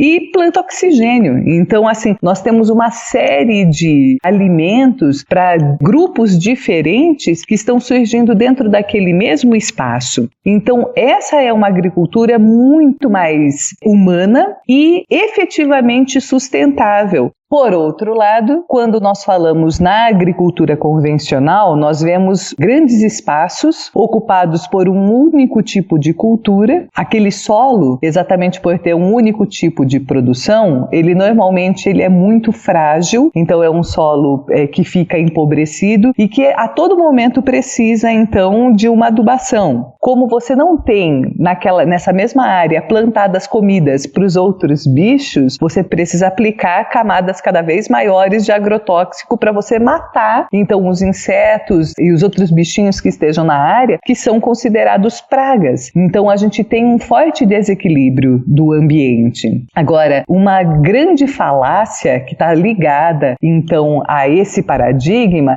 se a gente não tivesse, então, essa produção em massa, haveria fome no mundo. Mas a gente tem dados, e nesse sentido, provas, para dizer que simplesmente não existe fome no mundo pela falta da disponibilidade de alimentos, por eles não serem plantados, mas o problema é a distribuição desses alimentos. Então nós estamos falando na distribuição não só de riquezas no mundo cada vez mais desigual, mas também a distribuição de alimentos. Se em alguns lugares os alimentos são abundantes, são frescos, para outros sobram alimentos ultraprocessados e em outros lugares nenhum. Então você tem a abundância ao lado da carestia e ao lado do desperdício. Então a questão central não é o tipo de produção, mas a gente tem que mudar a forma como a gente enxerga a produção e a distribuição de riquezas no mundo. Ao longo desse podcast, principalmente com os outros entrevistados, a gente está falando muito considerando que boa parte das pessoas tem tido condições de cozinhar mais em casa agora, possivelmente com mais tempo que antes. E, de repente, pode ser uma oportunidade para rever decisões alimentares. Ok. Só que, ao mesmo tempo, na contramão disso, o diretor da ONU disse recentemente que o Brasil está voltando ao mapa da fome. A estimativa é que só no nosso país, até o fim desse ano, mais de 5 milhões de pessoas passem para a situação de extrema pobreza, o que totalizaria quase 15 milhões de brasileiros, o equivalente a 7% da nossa população. Quer dizer, já existia muita gente numa situação absurda de vulnerabilidade e agora, com a pandemia, a coisa pode se agravar ainda mais. Pensando no papel de quem produz alimento aqui no país, existe uma estrutura que torne mais barato para o agricultor descartar um alimento do que levar para um centro de abastecimento, por exemplo? Eu pergunto isso porque a gente vê, e não são raras as vezes, em que produtores de leite, por exemplo, jogam fora milhares de litros porque algum erro na cadeia do processo faz com que não compense ele passar adiante. Na verdade, isso é uma escolha que é feita em função da abordagem econômica que se adota. Se o alimento é encarado como um produto, então como uma mercadoria, se essa mercadoria não tem mercado, ela é simplesmente descartada. Mas quando a gente encara o alimento como resultado de um processo de trabalho, de uma conexão do trabalhador com o resultado do seu trabalho, ele vai ser encarado de forma diferente por quem o produz, e a cadeia a partir do qual ele vai ser distribuído também acaba diferenciando. diferenciada. Então, nós trabalhamos com os princípios da economia popular solidária. E quando nós trabalhamos articulando a agroecologia com a economia popular solidária, nós trabalhamos com cadeias curtas de comercialização. Então, a ideia é sempre evitar o uso dos atravessadores, proporcionar a relação entre o trabalhador do campo e o trabalhador da cidade em torno dos alimentos. Quando é assim, então você tem uma cadeia curta, você tem, por um lado, o reconhecimento por parte do trabalhador da cidade do componente trabalho que existe naquele alimento, mas ao mesmo tempo, como você pulou o atravessador e esse atravessador fica com uma boa parte do valor gerado no processo produtivo, você consegue também dar desconto para o consumidor. Então, a gente tem um preço justo cobrado nesse processo. Então, essa é uma alternativa absolutamente viável quando nós trabalhamos a partir da lógica do desenvolvimento local. Para você ter uma ideia, na cadeia do leite que você deu como exemplo, o agricultor fica com mais ou menos 70 centavos por litro de leite. E esse leite que sai lá do agricultor é o leite cru. Então, é um leite absolutamente rico. Quando ele vai para dentro da fábrica, ele vira o leite de caixinha, mas a gordura que é retirada na padronização do processo vira manteiga, enfim, o leite não vira só leite de caixinha, ele vai virar uma série de outros produtos. E se a gente pensar só no leite de caixinha, que se a gente comparar com o leite cru, ele tem qualidade muito pior, se a gente pensar só nisso, hoje nós estamos comprando um leite de caixinha a R$ 2,50 e o agricultor recebeu só 70 centavos nesse processo. O trabalho desse agricultor está virando mercadoria. E exatamente o que a gente quer a partir dos princípios da economia popular solidária é fazer a crítica disso, mas fazer uma crítica atuante. Então, os agricultores fornecem alimentos para os trabalhadores da cidade, é uma relação entre trabalhadores do campo e da cidade em torno de alimentos saudáveis. Com isso, os consumidores conseguem comprar a preços melhores e os agricultores também retêm uma parcela maior desse valor que é gerado pelo trabalho deles. É uma relação entre produtor e consumidor bem diferente, mas também é uma relação com o alimento que você vai ingerir muito diferente do que a gente tem feito habitualmente, né? Ainda sobre o Brasil no mapa da fome, que ações que a gente pode fazer enquanto sociedade para tentar, pelo menos, minimizar o impacto dessa crise e garantir alguma segurança alimentar, se é que isso é possível agora, de muitos que hoje já estão à deriva e de tantos outros que, se as coisas não mudarem, também vão ficar? Também a situação atual, ela é um resultado do modo de produção capitalista. Então, a gente tem a separação da produção da riqueza e a esfera da mercadoria. Então, o trabalho é considerado como uma mercadoria, e uma mercadoria que é descartada num momento em que não existe o consumo. Então, assim, se ninguém precisa da mercadoria que é gerada pelo trabalho, você também não precisa do trabalhador. Esse processo, ele é muito cruel. E, realmente, esses dias saiu uma reportagem falando que, assim, foram extintos 1 milhão de postos de trabalho só agora nesse início de ano. Então nós temos uma situação muito complicada com mais gente na situação de insegurança alimentar. O que eu tenho visto muito, e a partir inclusive das redes criadas pelos próprios agricultores, é que existe uma grande rede de solidariedade sendo montada a partir também dessa dinâmica da localidade. Nessa dinâmica, então, os agricultores estão doando uma parte da produção para poder solidariamente ajudar as pessoas que estão em insegurança alimentar. Nós estamos percebendo, inclusive no caso da gente, a partir da Feirinha Solidária da UFO, todo final de semana os agricultores têm doado uma parte da produção e os consumidores que têm ido buscar cestas também doam alimentos, doam materiais de limpeza. Então, tem sido montada uma grande rede de solidariedade. E é isso que a gente tem para esse momento, na ausência das políticas públicas. Agora, eu acho que no passo seguinte nós vamos precisar voltar a refletir sobre os modelos de desenvolvimento que nós temos à disposição e os que a gente quer efetivamente vivenciar. E a contribuição do CIEPS, a contribuição do Núcleo de Agroecologia e Produção Orgânica da Universidade é em trazer essa reflexão na prática. É o mundo que a gente quer criar, é o mundo que a gente quer viver? Se solidariedade se realiza na prática de todos nós, então como nós construímos no dia a dia um mundo mais justo, um mundo mais solidário? Cristiane, obrigada por participar do podcast. Muito obrigada pela oportunidade. Sobre fazer as redes de solidariedade perdurarem, ouve só esses 2 depoimentos que a gente conseguiu.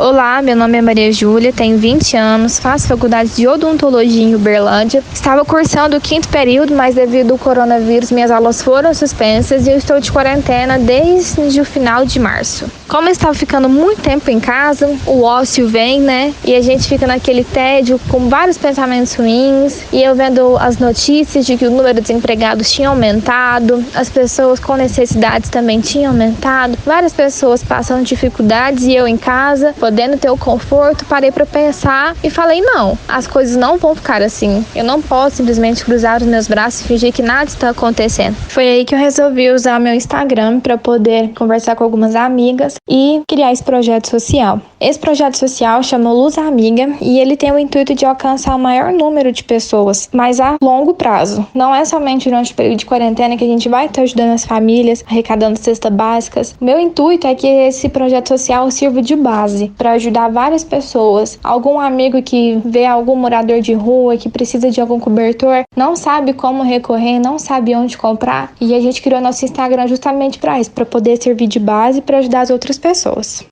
Olá a todos e todas, meu nome é Flávio Muniz, sou historiador e mestre em História Social. Atualmente coordeno a ONG Missão Escola da Vida, que atende adolescentes e crianças em situação de vulnerabilidade social na região sul da cidade de Uberlândia, em Minas Gerais. Sobre solidariedade em tempos de pandemia. As pandemias, sempre quando acontecem historicamente, elas causam profundas mudanças na sociedade. Foi assim quando a peste bubônica atingiu a Europa, causando milhões de mortes. Foi assim também com a gripe espanhola no início do século XX e está sendo assim com a Covid-19. Mas um dos principais pontos, uma das principais características das pandemias é que elas afetam e mostram, desnudam as estruturas. E as mudanças econômicas, sociais e relacionais que vêm a partir disso é justamente porque ela desnudou a estrutura. E no caso especificamente do Brasil e das nossas sociedades contemporâneas, as pessoas mais frágeis são aquelas que estão na base da pirâmide, são aquelas que são as mais atingidas. Pretos e pardos já representam 60% a 66% das vítimas, tanto no Brasil quanto nos Estados Unidos. Um planejamento de exclusão e segregação, uma política histórica de privilégios que colocou essas pessoas, que nos colocou na periferia como alvos, pessoas vulneráveis, sob um risco social, e o risco chegou. Mas é preciso agir, não podemos ficar quietos. E nós, da organização Escola da Vida, tomamos 2 tipos de decisões. Nós íamos trabalhar no plano conceitual e no plano prático. No plano conceitual, tentando compreender e informar e levando informação de forma correta, através dos nossos veículos sociais, redes sociais, das nossas reuniões. E o segundo ponto era atuando na proteção, ou seja, fabricando máscaras. Hoje produzimos artesanalmente cerca de 150 máscaras de tecido em algodão, onde doamos para diversas entidades parceiras que atendem outros grupos sociais e também doamos para moradores de rua e para pessoas também aqui da nossa comunidade. Então, essas 2 atitudes foram as nossas linhas de ação. Mas não como caridade, porque eu acredito que tem um problema aí. Caridade, ela tem um sentido vertical, um sentido de alguém que tem mais fazendo por quem tem menos. Já a solidariedade, ela já tem um sentido horizontal, que é nós fazendo uns pelos outros. É preciso cuidarmos uns dos outros como se fôssemos uma única tribo. Então, num momento tão grave, nós resolvemos não omitir, e essa deve ser a atitude de não omissão. Eu, como um homem negro, morador, que cresci e fui criado na periferia, recebo também todo o impacto da Covid-19 na nossa comunidade. Então, o que fazer? Dr. Martin Luther King bem nos disse que o que incomoda não é o grito dos maus, e sim o silêncio dos bons. Não vamos nos calar, nós vamos lutar até o fim.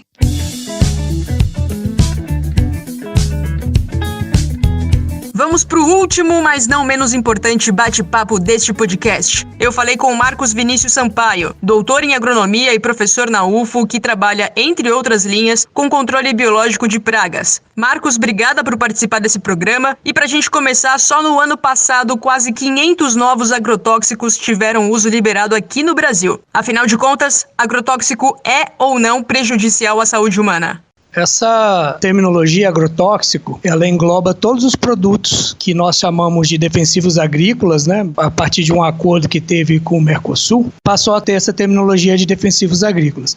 Eles englobam tanto os produtos químicos, que a gente tem produtos que são extremamente agressivos para a saúde, muito tóxicos, né? Extremamente tóxicos, como também os produtos biológicos, estão dentro dessas categorias também. Então, muitas vezes, quando a gente fala de liberação de agrotóxicos, na verdade está havendo registro de produtos biológicos, de vespas para controle biológico, para fungos para controle de pragas, e também tem o lado de que muitas vezes as moléculas mais recentes elas são menos tóxicas do que aquelas que nós já tínhamos no mercado. E esse número a gente tem que avaliar ele com muito cuidado também, porque muitas vezes a liberação de uma molécula que já é usada, ela simplesmente está sendo usada por outra empresa, então precisa fazer o registro para essa empresa, ou então ela está sendo usada em uma outra cultura ou para uma outra praga agrícola. Então isso gera um novo registro, muitas vezes. Então quer dizer, dentro dos agrotóxicos existem uma série de substâncias químicas, algumas extremamente prejudiciais para a saúde, outras nem tanto, e quando a gente fala de agrotóxico, no final das contas, a gente não sabe do que a gente está falando. Exatamente. Você precisa saber de qual molécula ou de qual ingrediente ativo exatamente você está falando, que muitas vezes nem são moléculas, né? São micro-organismos ou mesmo macro-organismo, como vespas, joaninhas, etc. O consumidor final não tem como saber que tipo de agrotóxico está sendo usado no alimento que ele está consumindo, né?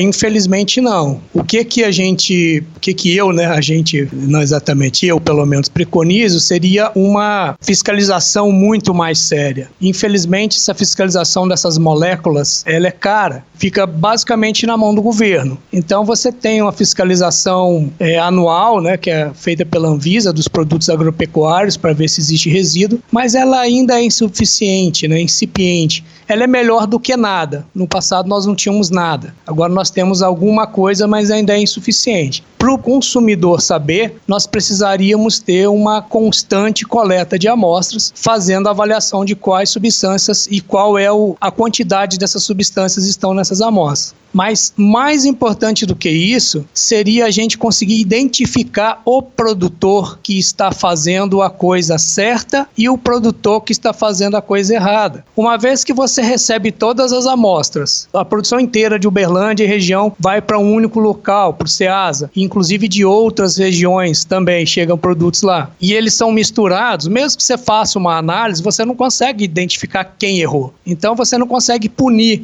Então a gente tem um problema sério, que é você faz uma lei muito bem estruturada, que na verdade a fiscalização para saber quem está cumprindo a lei ou não, ela é muito difícil no sistema que a gente tem hoje. E isso prejudica a interpretação de qualquer coisa que a gente possa falar em contaminação alimentar pelo uso de agrotóxicos. Dificulta demais. Quer dizer, a possibilidade de a gente comprar uma fruta, um legume, uma verdura e estar comendo veneno, ela é real. Ela existe. Os últimos dados da Anvisa detectaram pequenas quantidades de substâncias proibidas ou em níveis mais altos. Só que é muito difícil de você fazer um diagnóstico claro e preciso com o que a gente tem hoje. Marcos, é caro fazer o controle de pragas de forma biológica sem o uso de agrotóxicos? Porque se o controle de pragas pode ser feito de forma biológica sem o uso de substâncias químicas tóxicas, por que essa prática não é adotada de uma vez por todas?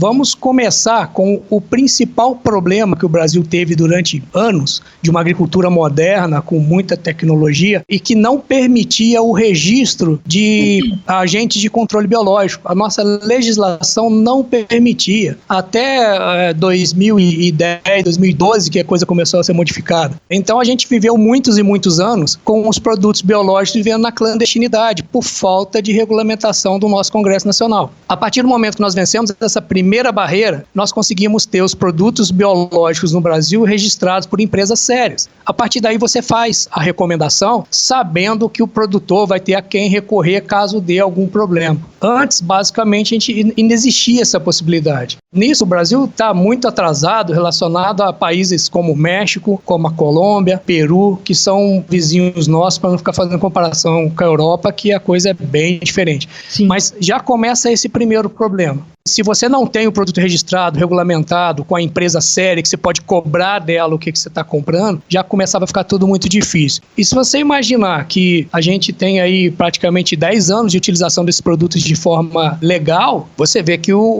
ainda é bem pequeno o nosso mercado. A tendência é que isso seja rapidamente absorvido pelo produtor rural, que nós tenhamos cada vez mais empresas, cada vez mais soluções biológicas para os diversos problemas que a gente tem. Atualmente, o nosso mercado de produtos biológicos ele está funcionando com muito poucos produtos ainda para cada empresa. No Brasil, pela dimensão que tem, um grave problema é a distribuição desses produtos. Esses produtos são vivos, eles não têm um tempo, a gente chama vulgarmente de tempo de prateleira, ele não consegue ficar muito tempo para você vender. Então você tem que produzir rapidamente e entregar ele para o consumidor final, que nesse caso é o produtor agrícola. Então, nesse caso, você tem um problema de distribuição do fabricante para o consumidor, que é o produtor rural. Você tem toda uma tecnologia que é relativamente nova para a maior parte dos produtores brasileiros, exatamente porque a gente não tinha como recomendar de maneira segura e técnica os produtos pela falta de regulamentação. Então, isso está começando agora. E como o produtor não conhece, isso vai levar um tempinho até que a gente consiga melhorar.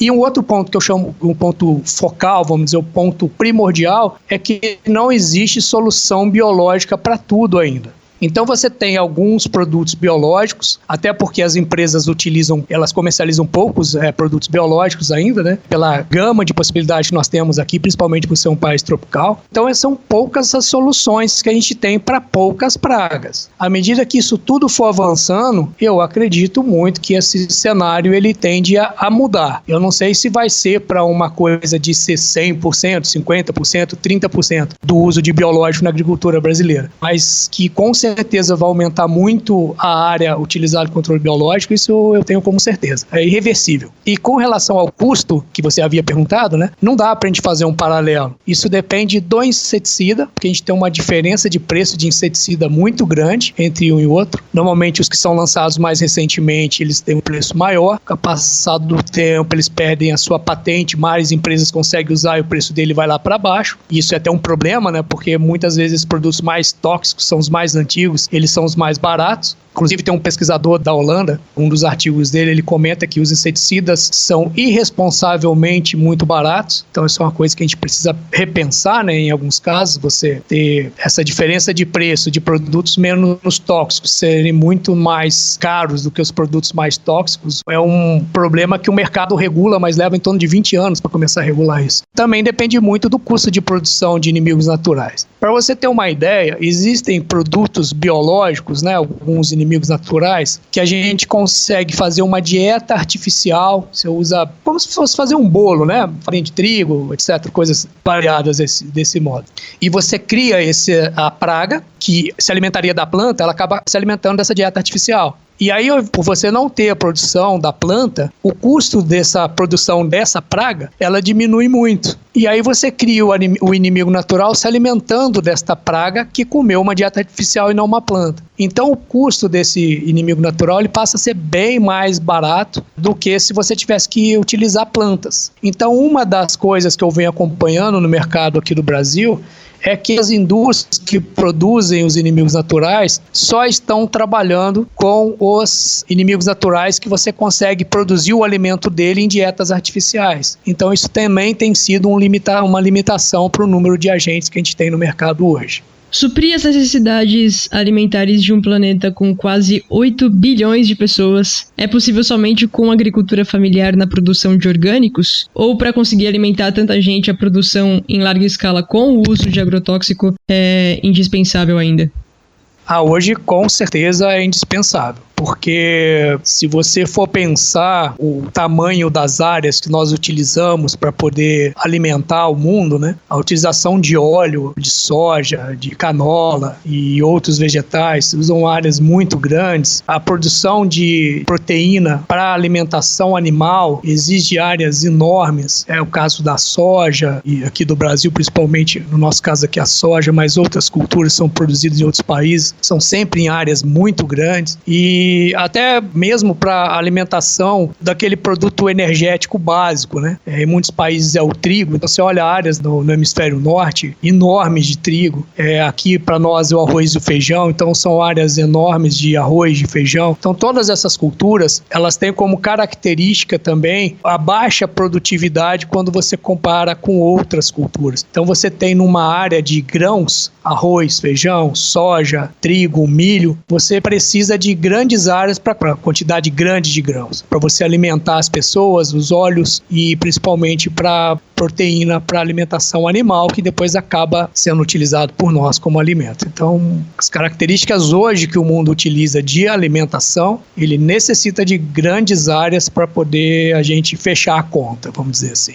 Marcos, por tudo que você explicou ao longo da nossa conversa, as dificuldades que a gente ainda tem para serem superadas, um inseticida, por exemplo, só poder ter o preço regulado aí em média em 20 anos, quer dizer, é muito tempo para a gente aguardar uma alteração e o consumidor continuar no escuro sem saber o que está colocando de fato na mesa. Então, o consumidor final, dentro desse contexto, a melhor chance que ele tem de fazer um consumo mais consciente está dentro de um consumo de algo que busque a agricultura familiar, que produz orgânicos, que dá preferência para uma produção sem o uso de agrotóxico, já que a gente não sabe o que a gente está usando nesse campo e a gente não tem como saber disso? Realmente a curto prazo você teria basicamente que partir para o lado da agricultura orgânica para você ter alguma segurança alimentar com relação à falta de contaminação, né? Um problema que às vezes a gente comenta de agricultura familiar é que nem sempre a agricultura familiar produz orgânicos, né? E a gente tem visto muito mais problema com produtores pequenos com uso de agrotóxicos do que produtores grandes e tecnificados. Então isso, infelizmente, as informações técnicas não chegam para essas pessoas de agricultura familiar. Então, muitas vezes pode ter contaminação ali também. No caso dos orgânicos, das pessoas que tentam trabalhar com essa forma de produção, mesmo que não tenham regulamentação, né, alguns têm certificação, outros não, mas de qualquer forma seria a nossa principal alternativa a curto prazo. A médio e longo prazo, que eu acho que seria o ideal, seria ter uma pressão popular, a gente como sociedade, dá valor ao que a gente come, dá valor a ter saúde, dá valor a ter um produto de um produtor que usa as técnicas adequadas permitidas por lei e cobrar como sociedade para que a gente tenha mais fiscalização em cima disso, que isso não é custo, isso é investimento da sociedade. Se você investe para que você tenha uma boa fiscalização com análise de resíduo e que você saiba que se um produto tiver com resíduo acima do tolerado pela legislação, ele não vai poder ser vendido, você teria diminuição de vários problemas de saúde na frente e uma qualidade de vida melhor e quem sabe você teria até a diminuição de gastos com saúde, tendo gastos com prevenção de contaminação e o que seria o ideal, na minha opinião. Sem pressão social não tem muito como a gente sair desse escuro no médio e longo prazo. Eu acredito que não, né? Porque você vê muitas vezes as pessoas agredindo o agronegócio, mas de formas que não vão trazer frutos para nós. Não adianta você brigar para poder ir contra empresários que estão trabalhando de maneira adequada. Nós precisamos saber quem é que está infringindo a lei. Não adianta fazer simplesmente pressão para você alterar o sistema se você não dá mecanismos para que essas pessoas mudem o sistema. Se você for pensar, eu já tive dados em anos na Europa que entre 40% e 60% dos produtores, eles quebraram. E o governo, quer dizer, a sociedade, né, o dinheiro que o governo tem, o dinheiro da sociedade, é que foi utilizado para cobrir os gastos desses produtores. Aqui no Brasil, se um produtor quebrar, ele perde a sua propriedade. Ele arca sozinho com isso. Nós, como sociedade, não estamos ainda pensando em dar nenhum tipo de apoio também às pessoas que estão no campo produzindo alimento para nós. A agricultura é uma atividade de altíssimo risco. por qualquer problema você pode perder tudo da hora para outra. Então a gente muitas vezes culpa os produtores, culpa o agronegócio, mas eles não têm muitas vezes confiança, mesmo que tenha alternativa, de que eles vão conseguir colher lá no final e de que se usar um produto menos tóxico, menos agressivo, que aquilo ali vai dar confiabilidade para ele. Nós vamos conquistar isso com o tempo, com certeza, com a utilização dessas ferramentas biológicas. Mas hoje eu entendo muito o lado do produtor rural, quando ele chega e fala para mim que ele prefere não correr o risco de perder do que tentar usar a tecnologia mais adequada. Eu não concordo, mas eu entendo. É uma atividade de altíssimo risco, é uma atividade muitas vezes cara e às vezes é a única fonte de renda que ele tem. Então, nós precisamos pensar de maneira como uma sociedade o que a gente quer da produção de alimentos e para onde nós vamos caminhar. Então, se a gente for pensar de uma maneira macro, uma maneira ampla, utilizando conhecimento das áreas sociais,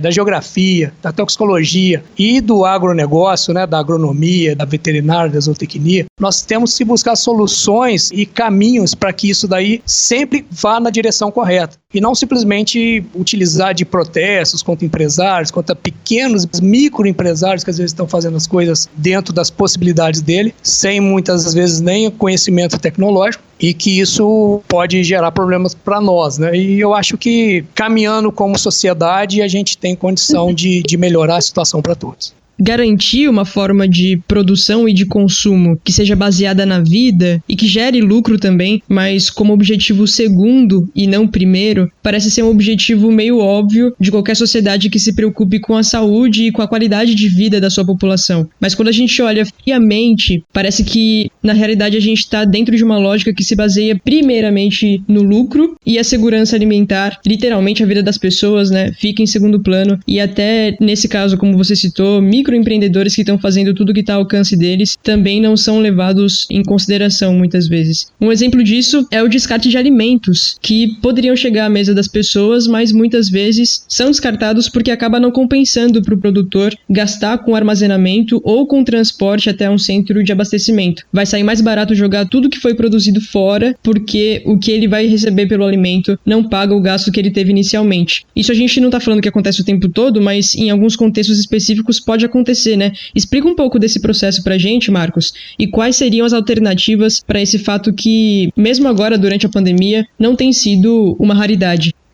Aqui no nosso sistema, o produtor rural ele fica sozinho, independente do tamanho dele. É óbvio que quem tem mais conhecimento, mais condição de crédito, ele acaba se virando melhor do que aquele que está lá totalmente descapitalizado e dependendo daquele dinheiro de hoje para comer amanhã. Essas situações em outros países, muitas vezes, um exemplo da minha área, quando entra uma praga nova em qualquer ambiente, os organismos que se alimentam dela, os inimigos naturais, eles levam um tempo até que você ocorra uma seleção daqueles biótipos que conseguem comer aquela praga nova. Então a gente vê muito isso na agricultura brasileira por falta de fiscalização em portos, em rodovias. Está sempre chegando praga nova aqui para nós, a agricultura nossa ela é muito desafiadora. E toda vez que entra uma praga nova, ela causa um estrago muito grande se for uma praga muito agressiva. A cada 10 anos a gente tem uma praga muito agressiva entrando no Brasil. A mais recente foi a chamada Helicoverpa armígera, que é uma lagarta que existia centro de origem provavelmente na Austrália, já ocorria na África e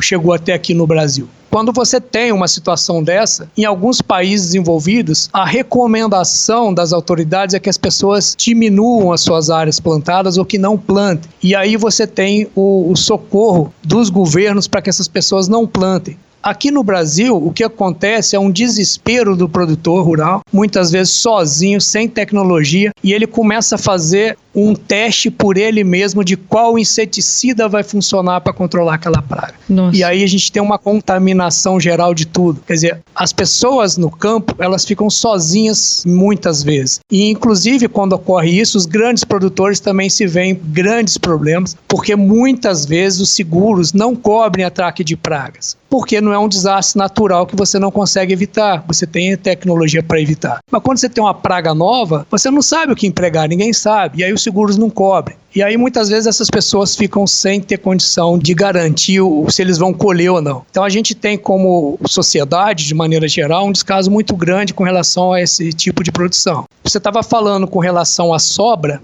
o produtor ele faz o planejamento dele para um determinado área e para um determinado consumo. Por qualquer problema que ocorra, o preço sobe muito, por quebra de produção, vamos dizer, esse preço para nós consumidores finais ele é muito alto. Se você for ver quanto que o produtor está recebendo, ele não é proporcional a esse aumento que a gente está pagando. Eu já li algumas pesquisas a respeito disso. Alguns autores mencionam que é o único segmento de produção que tem no Brasil que o produtor não recebe o aumento de preço proporcional ao que o consumidor final está pagando. Então você vê que essa cadeia ela tem problemas seríssimos e que eles estouram sempre na mão do produtor. Mas o fato de ter atravessadores estarem no meio desse processo também dificulta bastante que o valor seja repassado para o produtor, não? Então exatamente ele funciona em cima dessa venda, né, que é o grande problema. O que acontece? É um produto que tem um tempo de prateleira limitado dependendo de cada produto. Se o atravessador falar que vai pagar somente X e o produtor não quiser vender, ele volta com aquilo e o prejuízo é total. Muitas vezes acaba ele sendo obrigado a vender por um preço que muitas vezes vai cobrir minimamente o custo dele, porque o atravessador é quem determina. Por outro lado, o atravessador também ele tem os seus riscos, né, e seus problemas relacionados a isso, né, de perder o produto, o que você tinha mencionado de você transportar esse produto e ele perder. Então, por se tratar de produto perecível, muito pouca regulamentação na hora do mercado, ele acaba que complica bastante essa situação. Para o produtor, que você estava comentando, de produtor perder, do atravessador perder, toda vez que você tem uma queda de venda, quem que tiver com esse produto na mão vai perder. Não existe o que fazer com ele. Se o produtor conseguiu vender para o atravessador, o atravessador quem vai perder. Se o atravessador vendeu para o mercado, supermercado, por exemplo, para a quitanda, quem vai perder vão ser essas pessoas. Então, em algum ponto vai perder. Então, é uma atividade que tem vários riscos e esses riscos não diminuem depois que você está com o produto já no mercado, porque é um produto perecível e que tem um tempo de prateleira bem pequeno, que muitos deles precisam ser vendidos rapidamente. Então, agora na pandemia, um produtor rural perdeu o tempo dele, vamos dizer assim, para colher o produto, para poder colocar lá um pequeno produtor no seu caminhãozinho para levar para o Ceasa, para vender, e chegar lá o preço está abaixo do custo de produção, é economicamente mais viável passar o trator por cima de tudo e plantar de novo e esperar que a situação seja normalizada para quando ele tiver a próxima safra. É o que a gente viu durante a pandemia e é uma coisa que não é pouco frequente. Dependendo do mercado, muitas vezes isso acontece.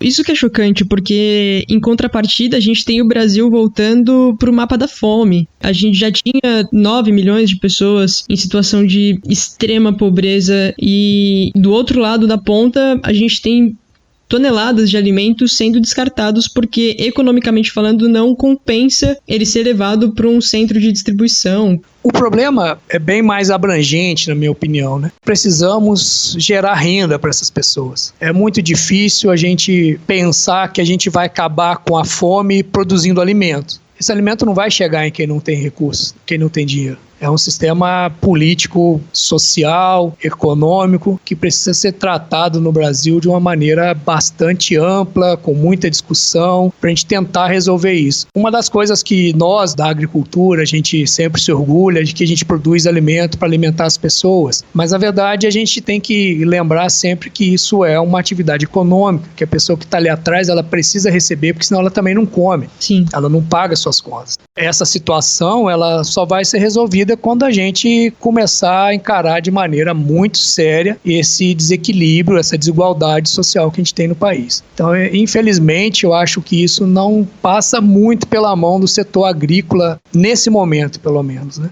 A gente pode produzir a quantidade de alimentos que você quiser, que ainda vai haver descarte e ainda vai haver pessoa com fome. É uma discussão muito complexa e as respostas simplistas com as quais a gente está acostumado no dia a dia, às vezes até na grande mídia, não são suficientes, né? Não vai resolver o nosso problema. Professor, mudando um pouco de assunto e já para encerrar, eu acho que muita gente tem dúvidas sobre alimento geneticamente modificado. Quando a gente compra um pacote de farinha de milho, por exemplo, no mercado, vem aquele T preto dentro de um triângulo amarelo, né? Indicando que o milho que foi usado para fazer aquela farinha é transgênico. Isso é problemático? Alimentos geneticamente modificados são ruins ou não? O grande problema da transgenia, para mim, foi um problema de marketing, logo no início. Eles começaram com proteínas que são tóxicas para os insetos. Isso gerou um alarme muito grande, muita pessoa, se faz mal para o inseto, o que não faz mal para nós, qual que é a diferença. E essa preocupação, quando você tem uma tecnologia nova, ela tem que existir. A gente não pode engolir qualquer tecnologia sem passar por todos os testes de segurança alimentar possíveis. Então, se você tem uma tecnologia que mata o inseto, a primeira pergunta que a sociedade que financia muitas das pesquisas de nós que estamos nas universidades é se isso daí vai fazer mal para a sociedade. Neste caso, inúmeros testes foram feitos, as escolhas desses genes que produzem essas moléculas, eles foram muito bem feitas. Eles utilizaram, por exemplo, um gene de uma bactéria que produz uma toxina, ela tem um sítio de encaixe no intestino do inseto que os mamíferos não têm e que nem todo inseto tem aquele sítio de encaixe. Então, aquela toxina é inócua para nós. É óbvio que toda pesquisa, toda a argumentação, todas as dúvidas, elas precisaram ser respondidas durante os anos antes de você liberar esse tipo de tecnologia. Hoje eu posso afirmar para você que com certeza eu não tenho dúvida de que aquele produto não faz mal do ponto de vista de alimentação humana. Uma das dúvidas que a gente tinha é que quando você fala de gene, eles colocaram um gene, mas o que é um gene? Isso daí para nós é difícil responder, porque não existe um gene, igual você falar, vou pegar uma gaveta. Quando você fala em gene, você pega uma coisa que está dentro daquela gaveta, mas podem vir outras gavetas junto. Você não sabe exatamente onde começa, onde termina aquele gene. Então, uma das dúvidas que a pesquisa, a ciência do mundo todo teve é o que você estaria carregando junto com aquele gene daquela bactéria que produzia aquela toxina inócua para os mamíferos. E, inclusive, alguns efeitos foram percebidos, mas que foram efeitos muito pequenos em alguns mamíferos, né? Coisas que a gente não consegue entender por que deu aquela diferença, com ruminantes que têm processo digestório diferente, relação a ganho de peso, mas coisas que a gente praticamente releva pelos resultados não terem sido de toxidez ou de efeito crônico ou de efeito agudo, então nenhum, né? Mas de efeito crônico, aquele efeito que você usa o alimento por muitos anos e depois aparece um problema. Então, assim, basicamente a gente pode dizer que é bastante seguro as tecnologias de transgenia que a gente utiliza hoje. O grande problema que a gente tem que ter sempre em mente é a mesma coisa que a gente fala de agrotóxico, é quando a gente fala de transgênico. Falar de transgênico não resume nada. Nós temos que ampliar, nós temos que saber qual transgenia, para qual evento, para qual organismo foi feito. Os dois principais que a gente tem hoje, um que é para controle de lagartas e o outro que é que dá resistência a um herbicida, eles entram em processos metabólicos desses organismos alvos, né, que para nós não traz nenhum malefício. Muito obrigada pela sua participação no podcast.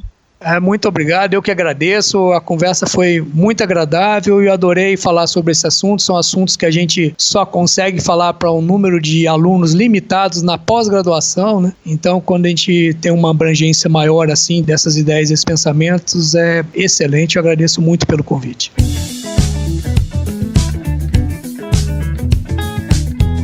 Agora um quadro de excelentes dicas.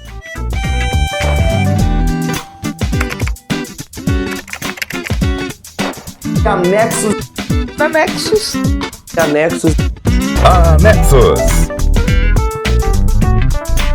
Oi, Josi. Oi, ouvintes do Ciência ao Pé do Ouvido. Vamos aos anexos juninos?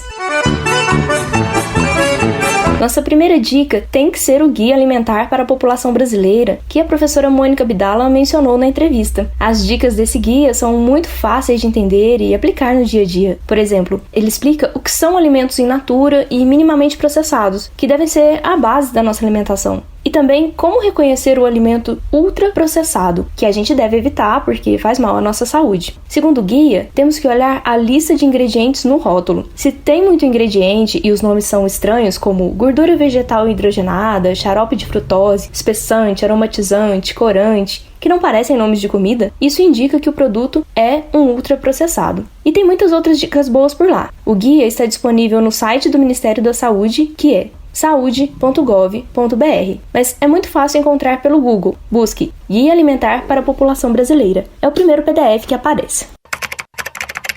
E se toda essa conversa sobre alimentação te inspirou a cozinhar, a comer comida de verdade, você também precisa das receitas, né? Se liga, pega a visão! Eu, particularmente, adoro um aplicativo chamado Tudo Gostoso. Eles publicam receitas enviadas pelo público, e além da experiência de encontrar a receita que você está procurando e fazer essa receita, é muito divertida a interação do público com essas receitas. Nos comentários, as pessoas contam qual ingrediente elas substituíram, ou se tiveram que aumentar ou diminuir o tempo de cozimento, por exemplo, mas também relatam o que o marido, a esposa, o namorado acharam da receita, ou quando deu tudo errado. Como Cristiane Câmara, que escreveu em uma receita de pudim, abre aspas, eu tentei fazer e ficou muito mole. Fiz tudo que estava na receita e meu pudim ficou uma água só. Meu Deus, eu tô apavorada porque eu estou de aniversário hoje e agora eu não sei o que fazer para os meus convidados. Fecha aspas. Aí uma outra internauta, a Thaís Cristina, ainda respondeu, coitada. Empatia é tudo. O bom é que, com tanta interação, você consegue ver a nota que as pessoas deram para aquela receita, ler os comentários e colocar em prática aquelas com maior chance de dar certo. Então, se você procura receitas de verdade, divertidamente comentadas, acesse o site ou baixe o aplicativo Tudo Gostoso. Mas é importante que a tarefa de cozinhar, assim como outras tarefas domésticas, possam envolver a família toda e não sobrar só para as mulheres, né? Porque o nosso terceiro anexo deste mês é uma notícia publicada no dia 20 de maio no site da Nature, que traz a informação de que as cientistas mulheres estão publicando menos que os seus colegas homens durante o período de isolamento social. A ecologista Megan Frederickson, da Universidade de Toronto, no Canadá, analisou os servidores de artigos pré-print, comparando os meses de março e abril de 2020 com o mesmo período do ano passado, e ela constatou que em todas as áreas a taxa de publicação de mulheres caiu em relação à dos homens. Outra pesquisa da Universidade de Indiana, nos Estados Unidos, mostrou que as mulheres estão iniciando menos projetos de pesquisa do que os seus colegas do sexo masculino. Os estudos sugerem que a queda na produtividade das pesquisadoras está relacionada à desigualdade de gênero na execução de tarefas domésticas e de cuidados com os filhos que foram intensificadas durante o isolamento em casa. Não dá pra acreditar! Quem se interessar pelos detalhes dessas pesquisas, basta acessar o site da Nature, nature.com. E como ainda estamos em pandemia, nosso último anexo é um livro gratuito que foi lançado agora em maio pelos divulgadores da ciência Pirula e Reinaldo Lopes. O nome da obra é Como os Vírus e as Pandemias Evoluem. O Pirula é biólogo e divulga ciência no canal chamado Canal do Pirula. Olá pessoas, eu sou o Pirula. Aqui neste canal no YouTube eu faço principalmente divulgação científica. E o Reinaldo Lopes é jornalista de ciência da Folha de São Paulo. Salve, salve, senhoras e senhores, meninos e meninas, amantes da ciência de todas as idades. Eu vou ler para vocês um trechinho da sinopse do livro. Em qualquer batalha, é fundamental conhecer o inimigo, e a teoria da evolução está entre as chaves mais importantes para compreender tanto o novo coronavírus quanto antigas e futuras ameaças infecciosas à saúde dos seres humanos. O e-book Como os Vírus e as Pandemias Evoluem está disponível gratuitamente no site da Amazon. Esses foram os anexos de junho, mais uma vez gravados diretamente da minha casa. Está sempre certa. No próximo mês, eu não estarei por aqui no podcast, porque eu estarei de férias. Férias domiciliares, é claro. Mas teremos os anexos com outro integrante da nossa equipe que vocês já conheceram por aqui. Aguardem. Gielen Borges para o Ciência ao Pé do Ouvido. Valeu, Gielen. Boas férias e até agosto. Nesse podcast você ouviu pelo menos 20 vozes diferentes. Dessas praticamente 2 horas que chegaram até você, a gente editou mais de 5 horas de áudio bruto. Não é comum falar sobre os bastidores da produção, mas eu tô fazendo isso hoje para deixar muito claro que, embora eu tenha ficado super feliz com o resultado, ainda tem muita coisa que poderia ser dita. A alimentação, ainda mais nos dias atuais, se mostrou ser um assunto muito mais complexo do que as discussões rasas que a gente costuma encontrar por aí. Então, de verdade, se você tem interesse nesse assunto, pesquisa. Conversa com pessoas que estudam o tema, vai procurar os artigos de quem se aprofunda nisso, procura gente que trabalha com isso na prática. Esse programa, na minha visão, foi um panorama geral da temática. E se você quiser, tem aí bons nomes, bons caminhos para mergulhar em muitos pontos importantes que ficaram de fora dessa seleção. Aquele lembrete rápido antes de acabar, se você tem feedbacks ou sugestões, uma discussão que te interessa, manda pra gente pelo contato ciênciaaopédoouvido@gmail.com. É isso, obrigada pela companhia até aqui e até a próxima edição. Você ouviu o Ciência ao Pé do Ouvido, um projeto da Divisão de Divulgação Científica da Diretoria de Comunicação da Universidade Federal de Uberlândia. Roteiro e apresentação, Josiele Ingrid.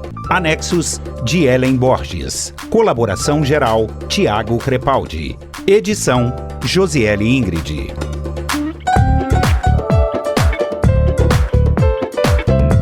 Ciência ao pé do ouvido.